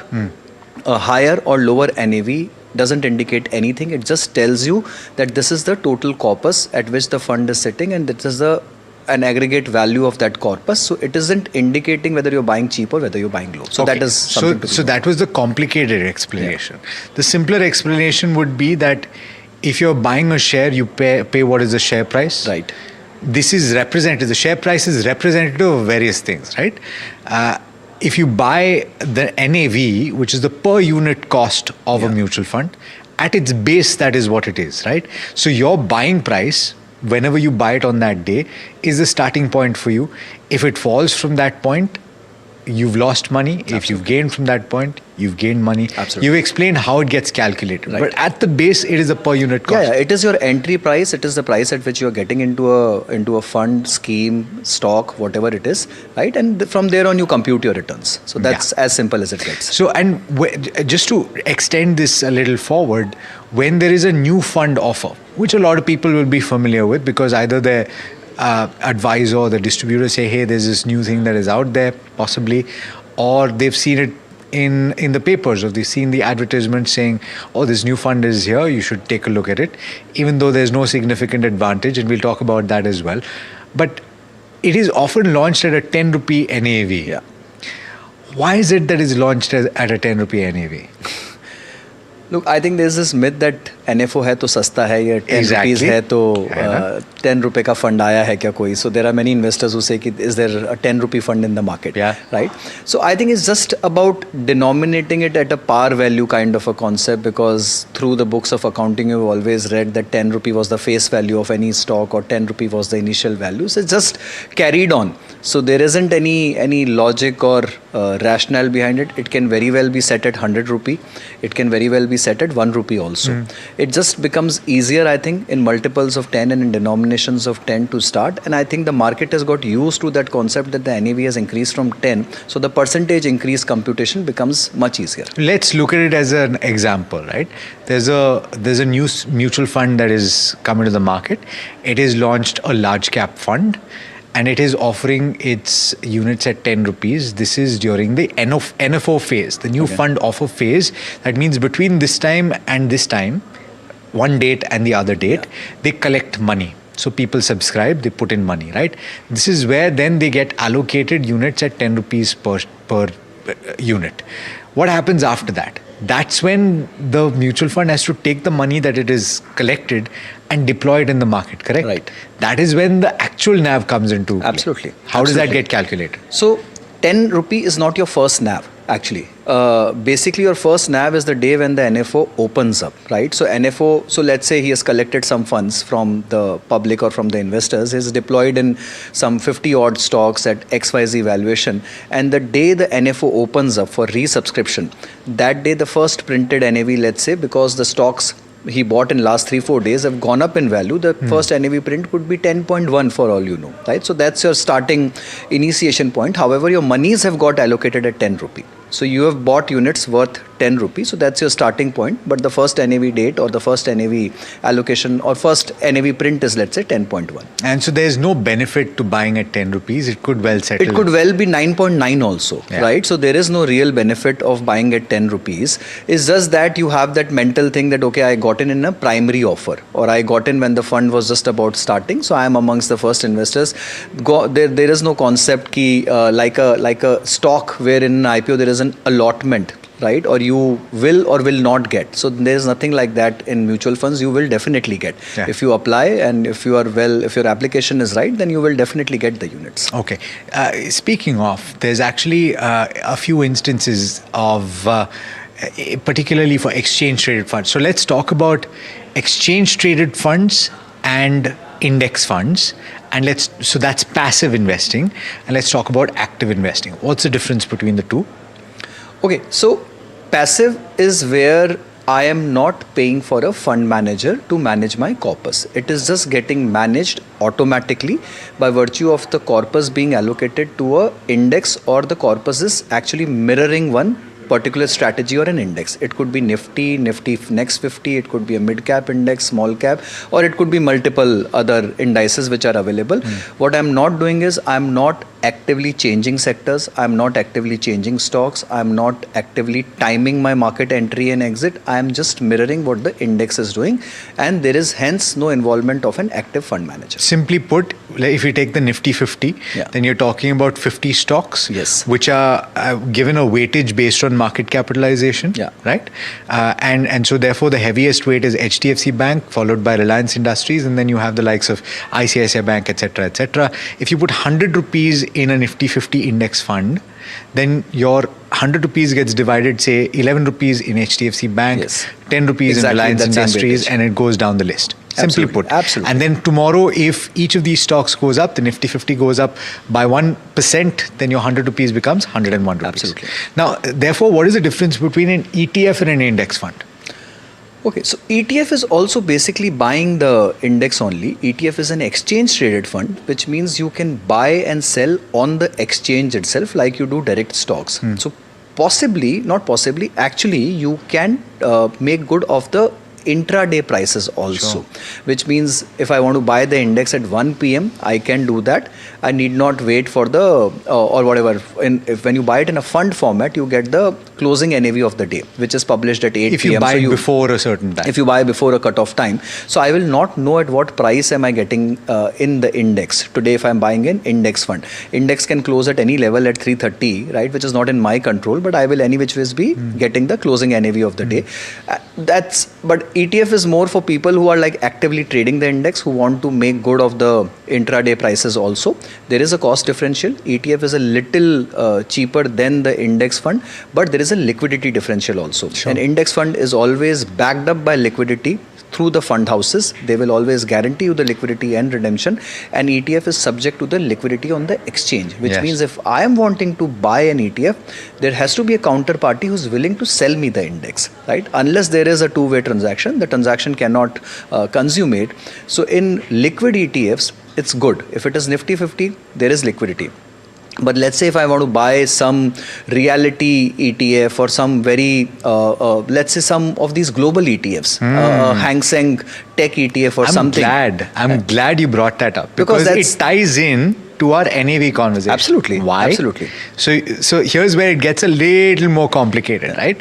The reason I wanted you to first talk about NAV, then I wanted you to talk about ETFs, is that there are, in the past 1 year, a lot of global ETFs that are listed in India, something like a NASDAQ ETF, which continues to trade, if I'm not mistaken, at a premium to the NAV. Exorbitant premium. Right? So this is 13, 14, 15, 20% more. Yes. Why is that? Okay, that is because there is no seller available as a counterparty. If, let's say, I want to buy a Hang Seng Tech ETF on the exchange today, the fund houses have closed subscription because the RBI limits have closed. So via the fund of fund route or via the mutual fund route, I can't buy the fund. So then I have to go to the exchange and buy the ETF. ETF means buying the units. I place my bid on the exchange. The bid, I will never get a seller on the same NAV. Okay? Because seller knows that this is restricted and there is no other way for me to buy it. So he will quote a higher price, and that price could be 5%, 10%, 15% higher, because there is someone who is wanting to sell. He knows the real NAV is 15% below, but he's getting a premium. So he might as well exit at that premium. Yeah. Right? So that's the way. So this might have actually gotten more complicated than I wanted to. So let's simplify further, right? There is a concept called expense ratio. Yeah. Now, when you are buying into a mutual fund, there is a cost that you pay for the management of that, absolutely. right? And this is what the expense ratio is. How do you describe it? Okay, so look, previously it was TER, which is called the total expense ratio. SEBI has just revamped the entire thing, and now we are calling it BER, which is the base expense ratio. So what they've done is, from the total expense ratio, they've taken out the statutory levies, which is the stamp duty, some brokerage charges, and all those things have gone out of it for better transparency, which means the investor has to know what is the actual cost of that fund, right? Just give you a very simplistic example. Let's say the fund management expense, which is the salaries of the fund managers or the expertise which we are drawing, right, must be 30 paisa, 30 bips, right? And then there will be operational expenses of, let's say, another 20 bips. And then there will be a distribution expense, which is the marketing expense of another 30 bips. So you have 80 bips. This is the TER of the fund. Oh, sorry, this is the base expense ratio of the fund, the BER of the fund. You add the brokerage and the brokerage costs and research costs and everything, and you add the statutory levies, which is the GST and the stamp duty. That could, the brokerage could be 10 paisa and the statutory levies could be another 15 paisa. So the total expense ratio then becomes 80 plus 25, which is 105 basically, but the BER is only 80, which means what's the actual expense of running that fund. So that's the thing. So and therefore, to put into practice, suppose and this is built into your net asset value, which means that when you have bought something, when you are looking to sell it, or even on an ongoing basis, if you look at your application and you see where it is settled, you're looking at it after the deduction of your total expense ratio. Oh, absolutely, absolutely. Right? The total expense ratio is getting adjusted within the NAV every day. It is getting amortized every single day of the year. Yeah. So to put something very, very simply, your total expense ratio is described as a percentage. Yes. Right? So it's described as a percentage. You were describing it as basis points, which is 1 basis points is 1 out of 100. Yeah. So 1 percentage point is made up of 100 basis points. Yes. So if you're saying 1.05% is your total expense ratio. Let's say 1% is your total expense ratio. Out of every 100 rupees, 1 rupee is going to this, right? That's as simple as that. As simple as that, and hence your NAV is that much lesser. The actual NAV which is published is that much lesser because it is already adjusting for the expense ratio. Now, direct and regular. This is where the next leg of the conversation comes. In a direct mutual fund scheme, I am buying it direct, as simple as that, right? I'm going either to the mutual fund's website and I'm buying it on that, a mutual fund unit, or I'm going through an application that allows me to buy direct. If I go through a distributor, then I'm paying regular. Yes. Now, I've heard a lot of people, I've asked, how much are you paying your advisor? And they say, I'm not paying them anything, it's free. And then I say, but are you on direct or in regular? And they say, regular. And they don't realize that they're actually paying a distribution fee. That's for advice, is it not? Totally. Look, so when I was explaining the concept of BER, there was the fund management fee, there was the operating fee, and then there was a marketing fee, which is the distributor commission part of it, right? So you take out the distributor commission part from the BER, then you come at the expense ratio of the direct plans. Sure. Right? So in the previous example, 30 bips or 0.3% was the fund management expense, 0.2% was the operating expense, and 0.3% was the distributor expense. So you take out 0.3%, so the overall BER reduces to around 0.5, and then you add your statutory levies and other things. So the overall TER also reduces commensurate.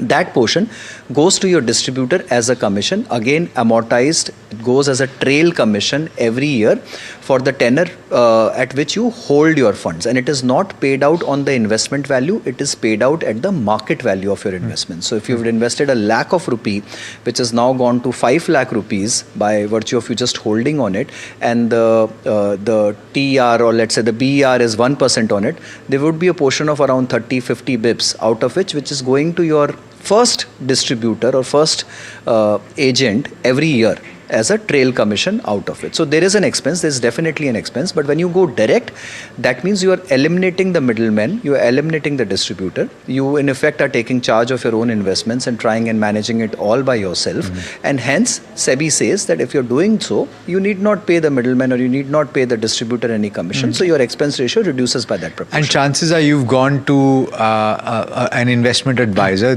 they've taken a flat fee from you, they've given you, okay, these are the 6 or 7 or 10 schemes that you should invest in, and you've gone and done that yourself. Perfect. Equally, on the other end, I'm not saying one is better than the other. Each has their pros, each has their cons. So let's not get into that right now. What we should get into, though, is the next stage, which is when you're looking at equity mutual funds, you start talking in Greek, right? You start saying, what is the alpha? What is the beta? What does all of this mean? Okay, look, I think we have some fascination towards these Greek symbols, but yeah, they make for an interesting read though. Alpha is nothing but how are you outperforming the benchmark. Simply put, that's just one line explanation. How is the fund faring against the benchmark? Is it outperforming, and by what extent is it outperforming, right? So the fund's return minus the benchmark returns adjusted with the standard deviation basically, or just leave that part aside. How well is the fund deviating or performing against the benchmark returns? What is that additional return which it is producing is alpha. Simply put, I'm questioning here that if I'm giving my money to some fund manager, is he really beating the benchmark, or was I better off being with a passive fund itself and just investing in the index, right? So if the fund manager's job is to actively manage and beat that benchmark, then what is the extent of that active management which is defined by alpha? So let's talk about it in a scenario that has occurred in the past, right? You have a situation where large cap fund managers, active fund managers have traditionally, over longer periods of time, failed to beat the benchmark, right? And for them, the benchmark is either in Nifty 50, but more often it's the NSE 100, yes, right? So the first 100 stocks based on market capitalization. There are times when a lot of fund managers have managed to beat the benchmark. And that is despite the fact that these 100 stocks, which they have to pick from, have not done well. Why is that? Look, there are multiple reasons. I have the answer, but there are multiple reasons to that. Beating the benchmark is a game of your allocations, which is how well are you allocating, under allocating, over allocating compared to the benchmark. Yeah. Okay. It's more a trait, a style, or acumen, or a skill, or the way you want to put it, right? It's also about timing. Sure. When are you entering? When are you exiting? What positions are you holding? It is also that large cap funds have some liberty to go into mid caps by the tune of around 20-odd%, right? So 80% necessarily has to be mid cap large or cap. small cap. Whatever. So once you have some kind of impurities allowed, then those can sometimes lead to an additional alpha. So a combination of all these factors, which is sectoral bets, overweight, underweight allocations to stocks, timing calls, getting in and out, moving out faster, and maybe some shades of mid and small. So basically, and as per the rules that SEBI dictates for large cap funds, a mutual fund manager has to put at least 80% into large cap stocks, which is defined as the top 100 by market cap. The mid cap and the small cap category, you need to put 65% at least into mid cap and 65 into small cap respectively. Yes. In the flexi cap category, you can put money anywhere. In the multi cap category, you need to put 25, 25, 25 in large, mid and small. Yes. And then 25% you can put in whatever. Absolutely. Right? And then subsequently you have certain other rules. Sectoral and thematic, there is no restriction on the amount of money that you can put in individual stocks, whereas in all other categories you have a 10% restriction on per stock. Yes, so you can't go overboard saying I love Bharti Airtel, so I'll put 25-30% into Bharti Airtel. Okay, so all of these rules exist, and so therefore the fund manager that picks and chooses from this 100 in the large cap category and says these 20 stocks in my opinion will outperform. The degree of the outperformance is alpha. Yes. So what is beta? Beta is how well are you mirroring the index. So let's say if the index moves by 10%, is your fund moving by 12 or your fund moving by 9? Okay. Right. So beta is the degree. Beta is the slope of the line, theoretically speaking, which means how are you moving vis-a-vis the index, alongside the index. So if index moves by 10, you move by 11. Beta is 1.1. If index moves by 10, you move by 9. Beta is 0.9. Right. So that's just how it is. So having a low beta, is it good or bad? Okay, it is a situational thing, honestly, which means that if the market is, let's say, falling and your beta is less, that means you're falling less. So sometimes it's a sign of maturity and stability of a fund, and on the converse, it can also sometimes means that when the markets are rising up, your fund is not mirroring that much of this thing. But I think that is better captured by the up capture and down capture ratios, which is going to be the next question. How does that work? Okay, so that's more like saying how much of my fund is capturing the market when the market is moving up. Are we capturing it more than the market movement, which means markets moved up by 10%? Am I able to capture a higher percentage of the upside, which means is my fund moving by 11, 12 or whatever is the degree, right? Down capture is in a falling market, what is the extent to which my fund is preserving the downfall, which means if the markets have fallen by 10, am I falling by 8, 9, or am I also like rolling 9 pins and falling 10, 12 or greater than the market, right? So those ratios tell you how well the fund is structured during up cycles.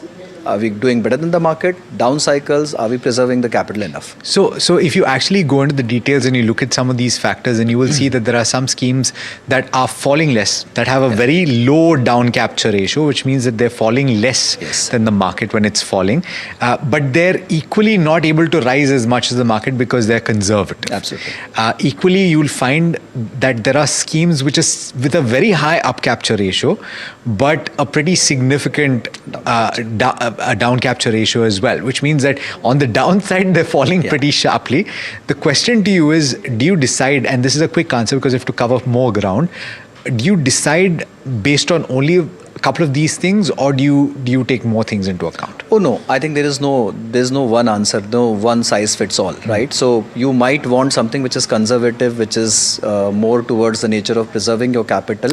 You're okay to sacrifice extra inches on the upside. Then I think downside capture becomes much more meaningful for that particular client profile, right? And there can be someone young, aggressive, no liabilities, wanting to go all out in the market.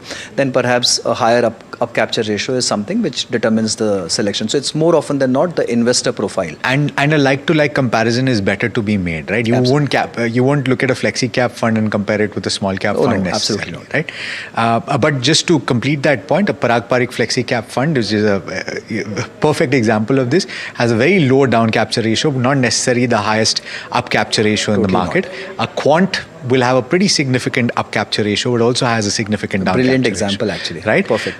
Okay, so just to move things along, the tendency a lot of people have when they're investing in the mutual fund space is to look at the last 3 months, 5 months, 6 months, 1 year performance and invest. But what is the difference between a point-to-point return, which is what we're looking at in a 1 year scenario, and XIR, actually an internal rate of return, and a rolling return? Okay, these are statistical concepts, a little difficult to explain, but very simplistically in English, if I were to explain, a point to point is something. If I'm standing today, what was my return if I were to just look back 1 year and what is the return looking like, right? So it is from, let's say, 20th of June to 21st of June 2025 to 26, exactly 1 year, and that's my return, right? In the interim, it could have gone either ways. IRR, or internal rate of return, or XIRR, which is extended internal rate of return, is the most appropriate way of computing returns when it comes to uneven cash flows, which means if I am doing an SIP, where my investments have not gone on single dates, but they've gone on multiple dates, I've also had some redemptions, I've had some payouts, or whatever, XYZ, the cash flows are unevenly spread across the year, then XIRR computes this return for every single tranche. Every single tranche, you compound the returns and then you overall do a weighted average of this, and that's your XIRR. On an Excel, it's just a formula. Simple, right? yeah. So, and rolling return gives you a very, very authentic view that if you were an investor in the fund on any single day, let's say if I were to track a 3-year rolling return, which means on any single put it as day, a date. So if there's a 15-year track record, and so we're in 2026, you're talking about 2011, January 1, 2011, right? Yes. You start on January 1, 2011, you're doing a 3-year rolling. How does it work? It works like from Jan 1, 2011 to 2014. 31st of December, that's first rolling. From Jan 2, 2011 to 2015 Jan 1st, and so on and so forth. Every single day you track your investments, you put in your investments, you take out your investments every single day, and then you compute a weighted average, and over that's a 15-year period. Over a 15-year period. You can only go to as high as last 3 years, which means today I'm standing in 2026, I can take it till 2023. Sure. Will be my last observation because 3 year has to complete. So I can take till 2000. So from 2011 to 2023, my rolling returns will show on any single day I enter the fund and I exit exactly after 3 years what has been the so consistency of return. Totally, because investors are all different. You can enter tomorrow. I would have entered 3 days back, and there's someone who will enter 5 days later. The returns are all different, and then we go and blame the fund, saying the fund hasn't done, but we haven't checked the rolling return history of the fund, right? So that will give us a very clear picture of how the fund works. So to close things out, if you're looking at the performance of a scheme, you will look at, if possible, the longest rolling return that you can get. You also look at the internal rate of return, which we described, and finally, in certain pockets, you will look, when you don't have that data, at the point-to-point return. I think we've covered quite a bit of ground and given people a head start in what they need to do when they're investing in mutual funds. Thanks so much for taking the time. Thank you so much, Alex. Always a pleasure. Okay, so we've covered quite a bit of ground, but there's a lot that we haven't spoken about. Something like, what are hybrid funds? What are the different types and how do you invest in them? What do you do when you're retiring? There are a lot of these things that you might want to hear about. So write to us and let us know what you'd like to listen to. And in the meanwhile, stay tuned. This is NDTV Profit.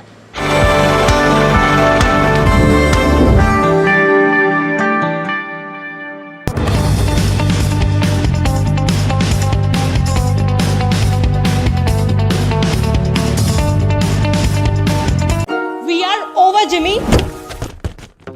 Hey, life में scratches तो आएंगे। गाड़ी के scratches को तो Cosmo PPF संभाल लेगा। आप अपना देख लो। आपका पार्सल फिर से हमारे घर पे आया है। कुछ तो बात है इस दिल में। माँ भी हमेशा पीमाक मस्टर्ड ऑयल में ही खाना बनाती थी, ये आपके लिए। कुछ तो बात है इस दिल में। P-Mark, the mustard specialist since 1933. सरसों से सरसों। You founded this company in a way when you were 15. I think everyone really started off as more so a project than a company. The very honest TLDR answer to why I started this company is it was just very boring during COVID. I didn't want to spend this extended summer break rewatching Suits for a 5th time.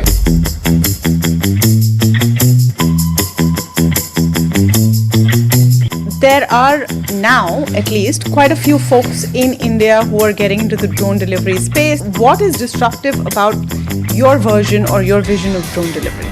Our goal is to create a technology stack that leads to delivery drones that are orders of magnitude cheaper. We are actually shockingly close to being more cost effective than trucks, to being more cost effective than, let's say, a Tata Ace. From a pet project to building a company which actually makes sense. You need someone to believe that this is a viable project, not a project, but a viable entity. Who was that person for you? That was Grad Capital. So they were our very first check. They invested in me when I was 16. It's only over time became apparent to me that like nobody would have backed a 16-year-old that was still in school the way Grad Capital.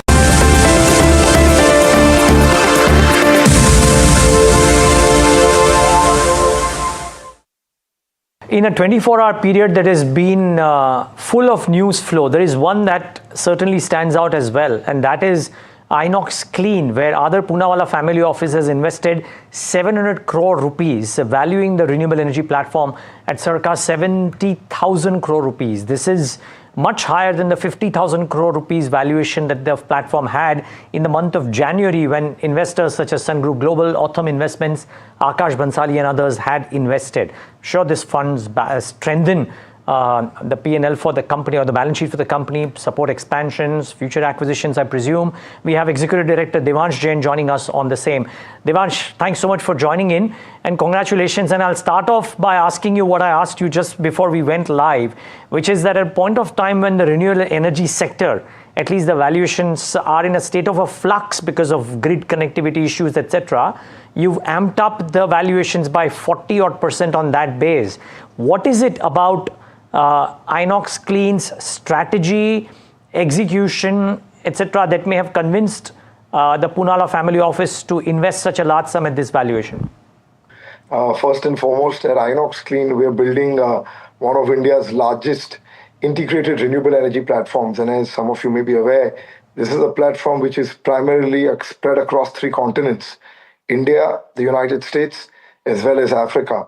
While we have a very, very large base in India, over the past 3 months, we've made a very large presence in the US, where we've gone and bought one of the largest solar integrated platforms in the US. And Africa is just on the verge of starting execution for Inox Clean's platform. Having said that, I think over the past couple of months, with the war which was looming in West Asia, obviously energy transition has become a very large buzzword. And I think to that extent, players which have strong execution, clear capital allocation policies, frankly, I think have been doing fairly well. And I think within that mix, I think we've grown at a phenomenal pace. We've had almost 10 acquisitions completed over the past 10 months, and some of them being very large. We bought Macquarie's India platform, Vibrant. We bought BlackRock GIP's India platform, Veena Energy. Of course, we made a very large US acquisition. We've also taken over Enercon India, Windworld. The final NCLT piece is coming through. But so we've really put together a very, very interesting piece together. And I think we've done it at numbers which are virtually unparalleled in India. So if you look at a company which did not exist literally 15 months ago and is now one of the largest in India, with a very, very strong pipeline ahead, as well as multiple inorganic opportunities ahead of us as well. That's how we've been valued, which is, also it's a sum of the part value. I mean, you take the IPP side and then you look at the solar side, and we've had multiple bankers working with us. So it's not rocket science. I think there's a lot of juice left. And I think over the next couple of months, we should be seeing much higher numbers as we move forward. Yeah. In some sense, a startup, if you will, Devansh, since you said it was not existing 15 months ago and getting this valuation is quite something. So it shows the promise of the future. What is that promise of the future in Inox Clean? Because I see that you've done about 10 acquisitions in the last 10 months or thereabouts. What is the promise of the future, both in terms of what you do and in terms of the growth that it entails? Look, I think what we've targeted publicly, I think over the next 2 years, we want our IPP platform to be a 15 gigawatt operating platform. Unlike many people who talk of platform sizes with less than 1/3, 1/4 being operating, we're talking of a 15 gigawatt operating capacity. Our current operating capacity is close to 4 gigs. The pipeline, including the pipeline, we would be closer to 15 gigawatt. But I'm talking of the operating capacity being 15 gigawatts over the next 2 years, and our solar manufacturing capacity getting to about 11 gigawatts. So that's what we are working towards. That's what the targets are. Fortunately, we've literally upgraded targets, beaten every target we set out for ourselves over the past 15 months.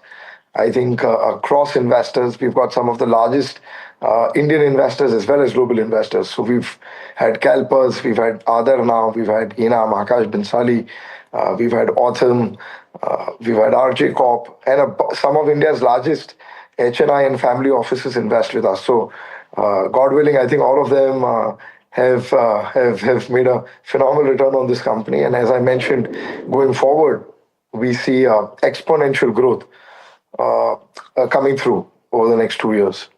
The best is yet to come. Could you define that, Devansh, for us? I mean, one, it's very aggressive inorganic growth that you've done thus far, and presume there is more to come. And when you say exponential growth, you've given us the targets for the capacities. What does it mean in terms of what the P&Ls could show, if you will? Well, it's unlisted, but broadly speaking, at about 15 gigawatt of operating capacity and a healthy operating mix of the entire module cell capacity, we would be looking at an EBITDA north of about 20,000 crores. Wow. Okay.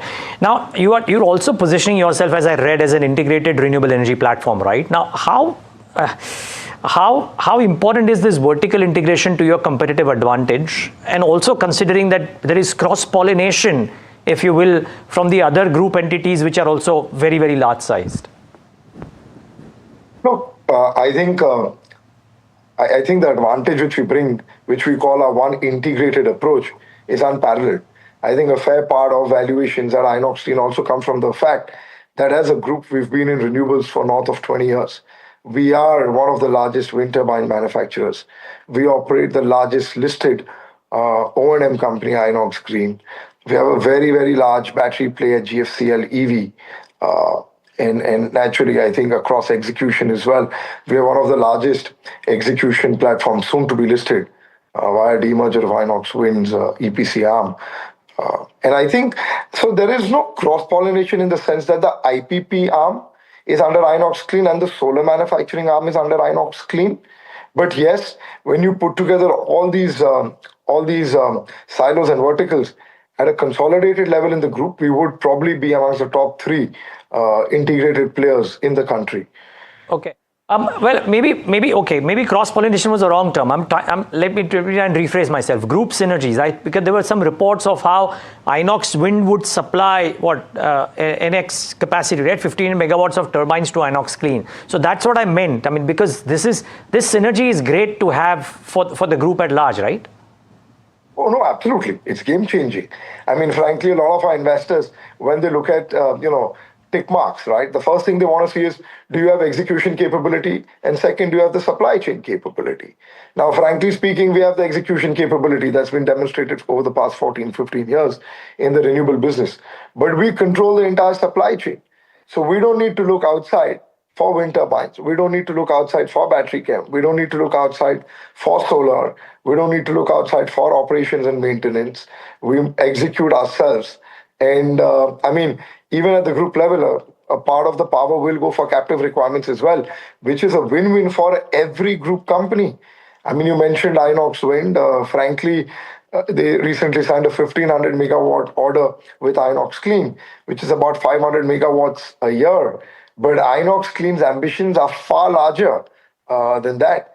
So, frankly speaking, I think it's a huge synergy and massive gain for every company within the ecosystem. And yet, it's arm's length transaction across each of these verticals. I mean, I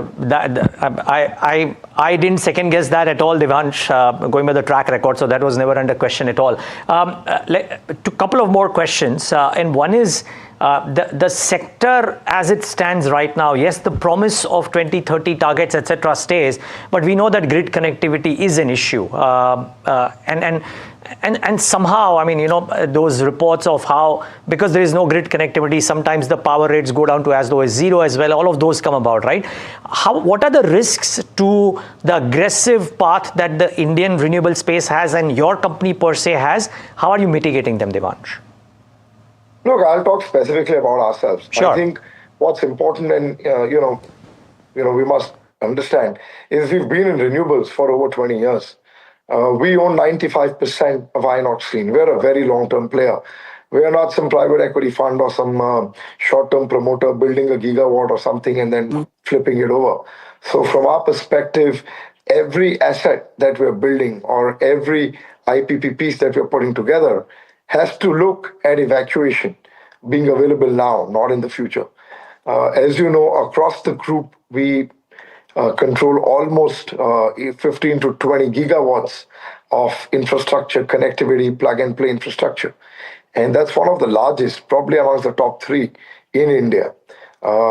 When we are looking at inorganic acquisitions, we're only buying assets in places where we see zero grid curtailment.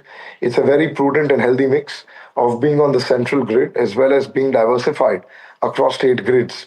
For all our organic execution, we're setting up capacities only in places where the grid is fully available.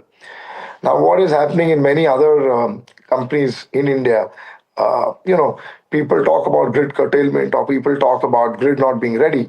Frankly speaking, if the grid is not ready, why are you executing the project, number one? And number two, where you are already seeing evacuation constraints, overloading, why will you go and add assets? So I think, India is adding almost 50 to 60 gigawatts of renewables here, which is phenomenal. Yes, we want to do more. The grid is a little behind in terms of that capacity. But I think the government is doing a phenomenal job. And I'm sure in the days to come, months to come, you will see a much better prudent mix. I think what becomes the challenge sometimes is everybody wanting to go into one area, one zone, one state without understanding. It doesn't make sense. You've got to diversify. And there's no point pumping in more and more assets in one area where the grid is already overloaded. Secondly, you spoke about sometimes power rates dropping to zero. Again, that's primarily in solar capacity, where during peak hours, during the day, you've got so much solar that, which is plain solar, which is not BESS, which is not RTC, which is not hybrid, which is not wind energy backed.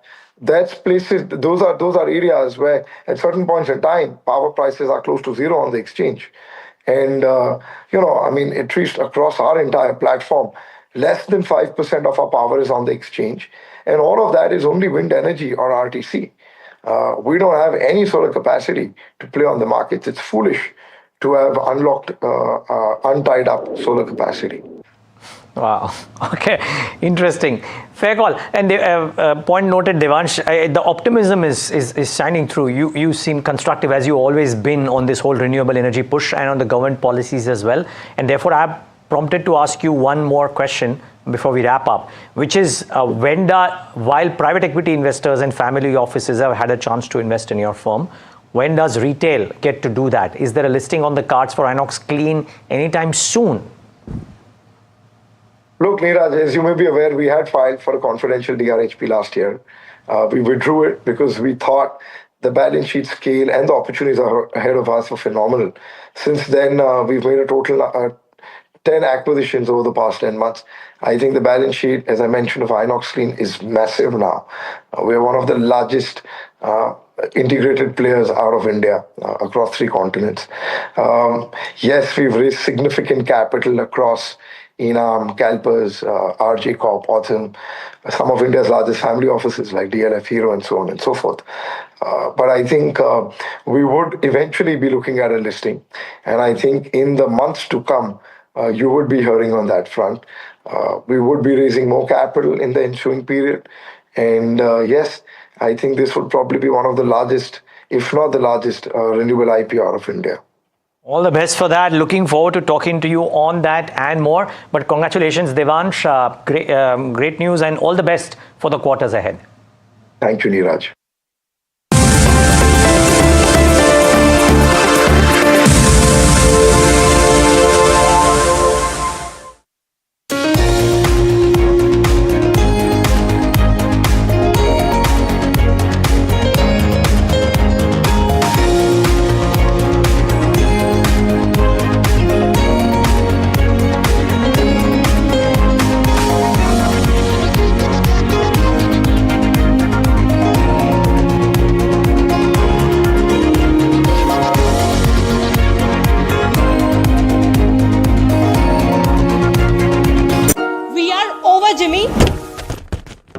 Hey, life में scratches तो आएंगे। गाड़ी के scratches को तो Cosmo PPF संभाल लेगा। आप अपना देख लो। India's unshakable news habit. NDTV.com is India's #1 English news website.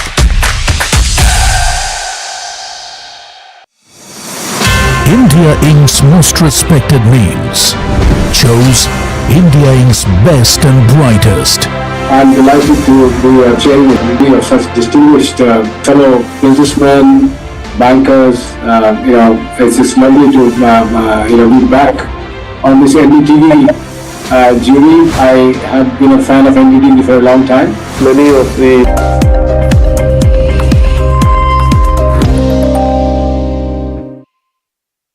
across to Anirudh Sarkar, co-founder and CIO, Equinova Investment Managers, joining us on the show. Anirudh, do you see this momentum sustaining? Is this a bit of a pivot or a turn, or do you think a bit of a one-off? I think it's basically kind of the catch-up which is happening in different pockets of the market where a lot of under-ownership has been there.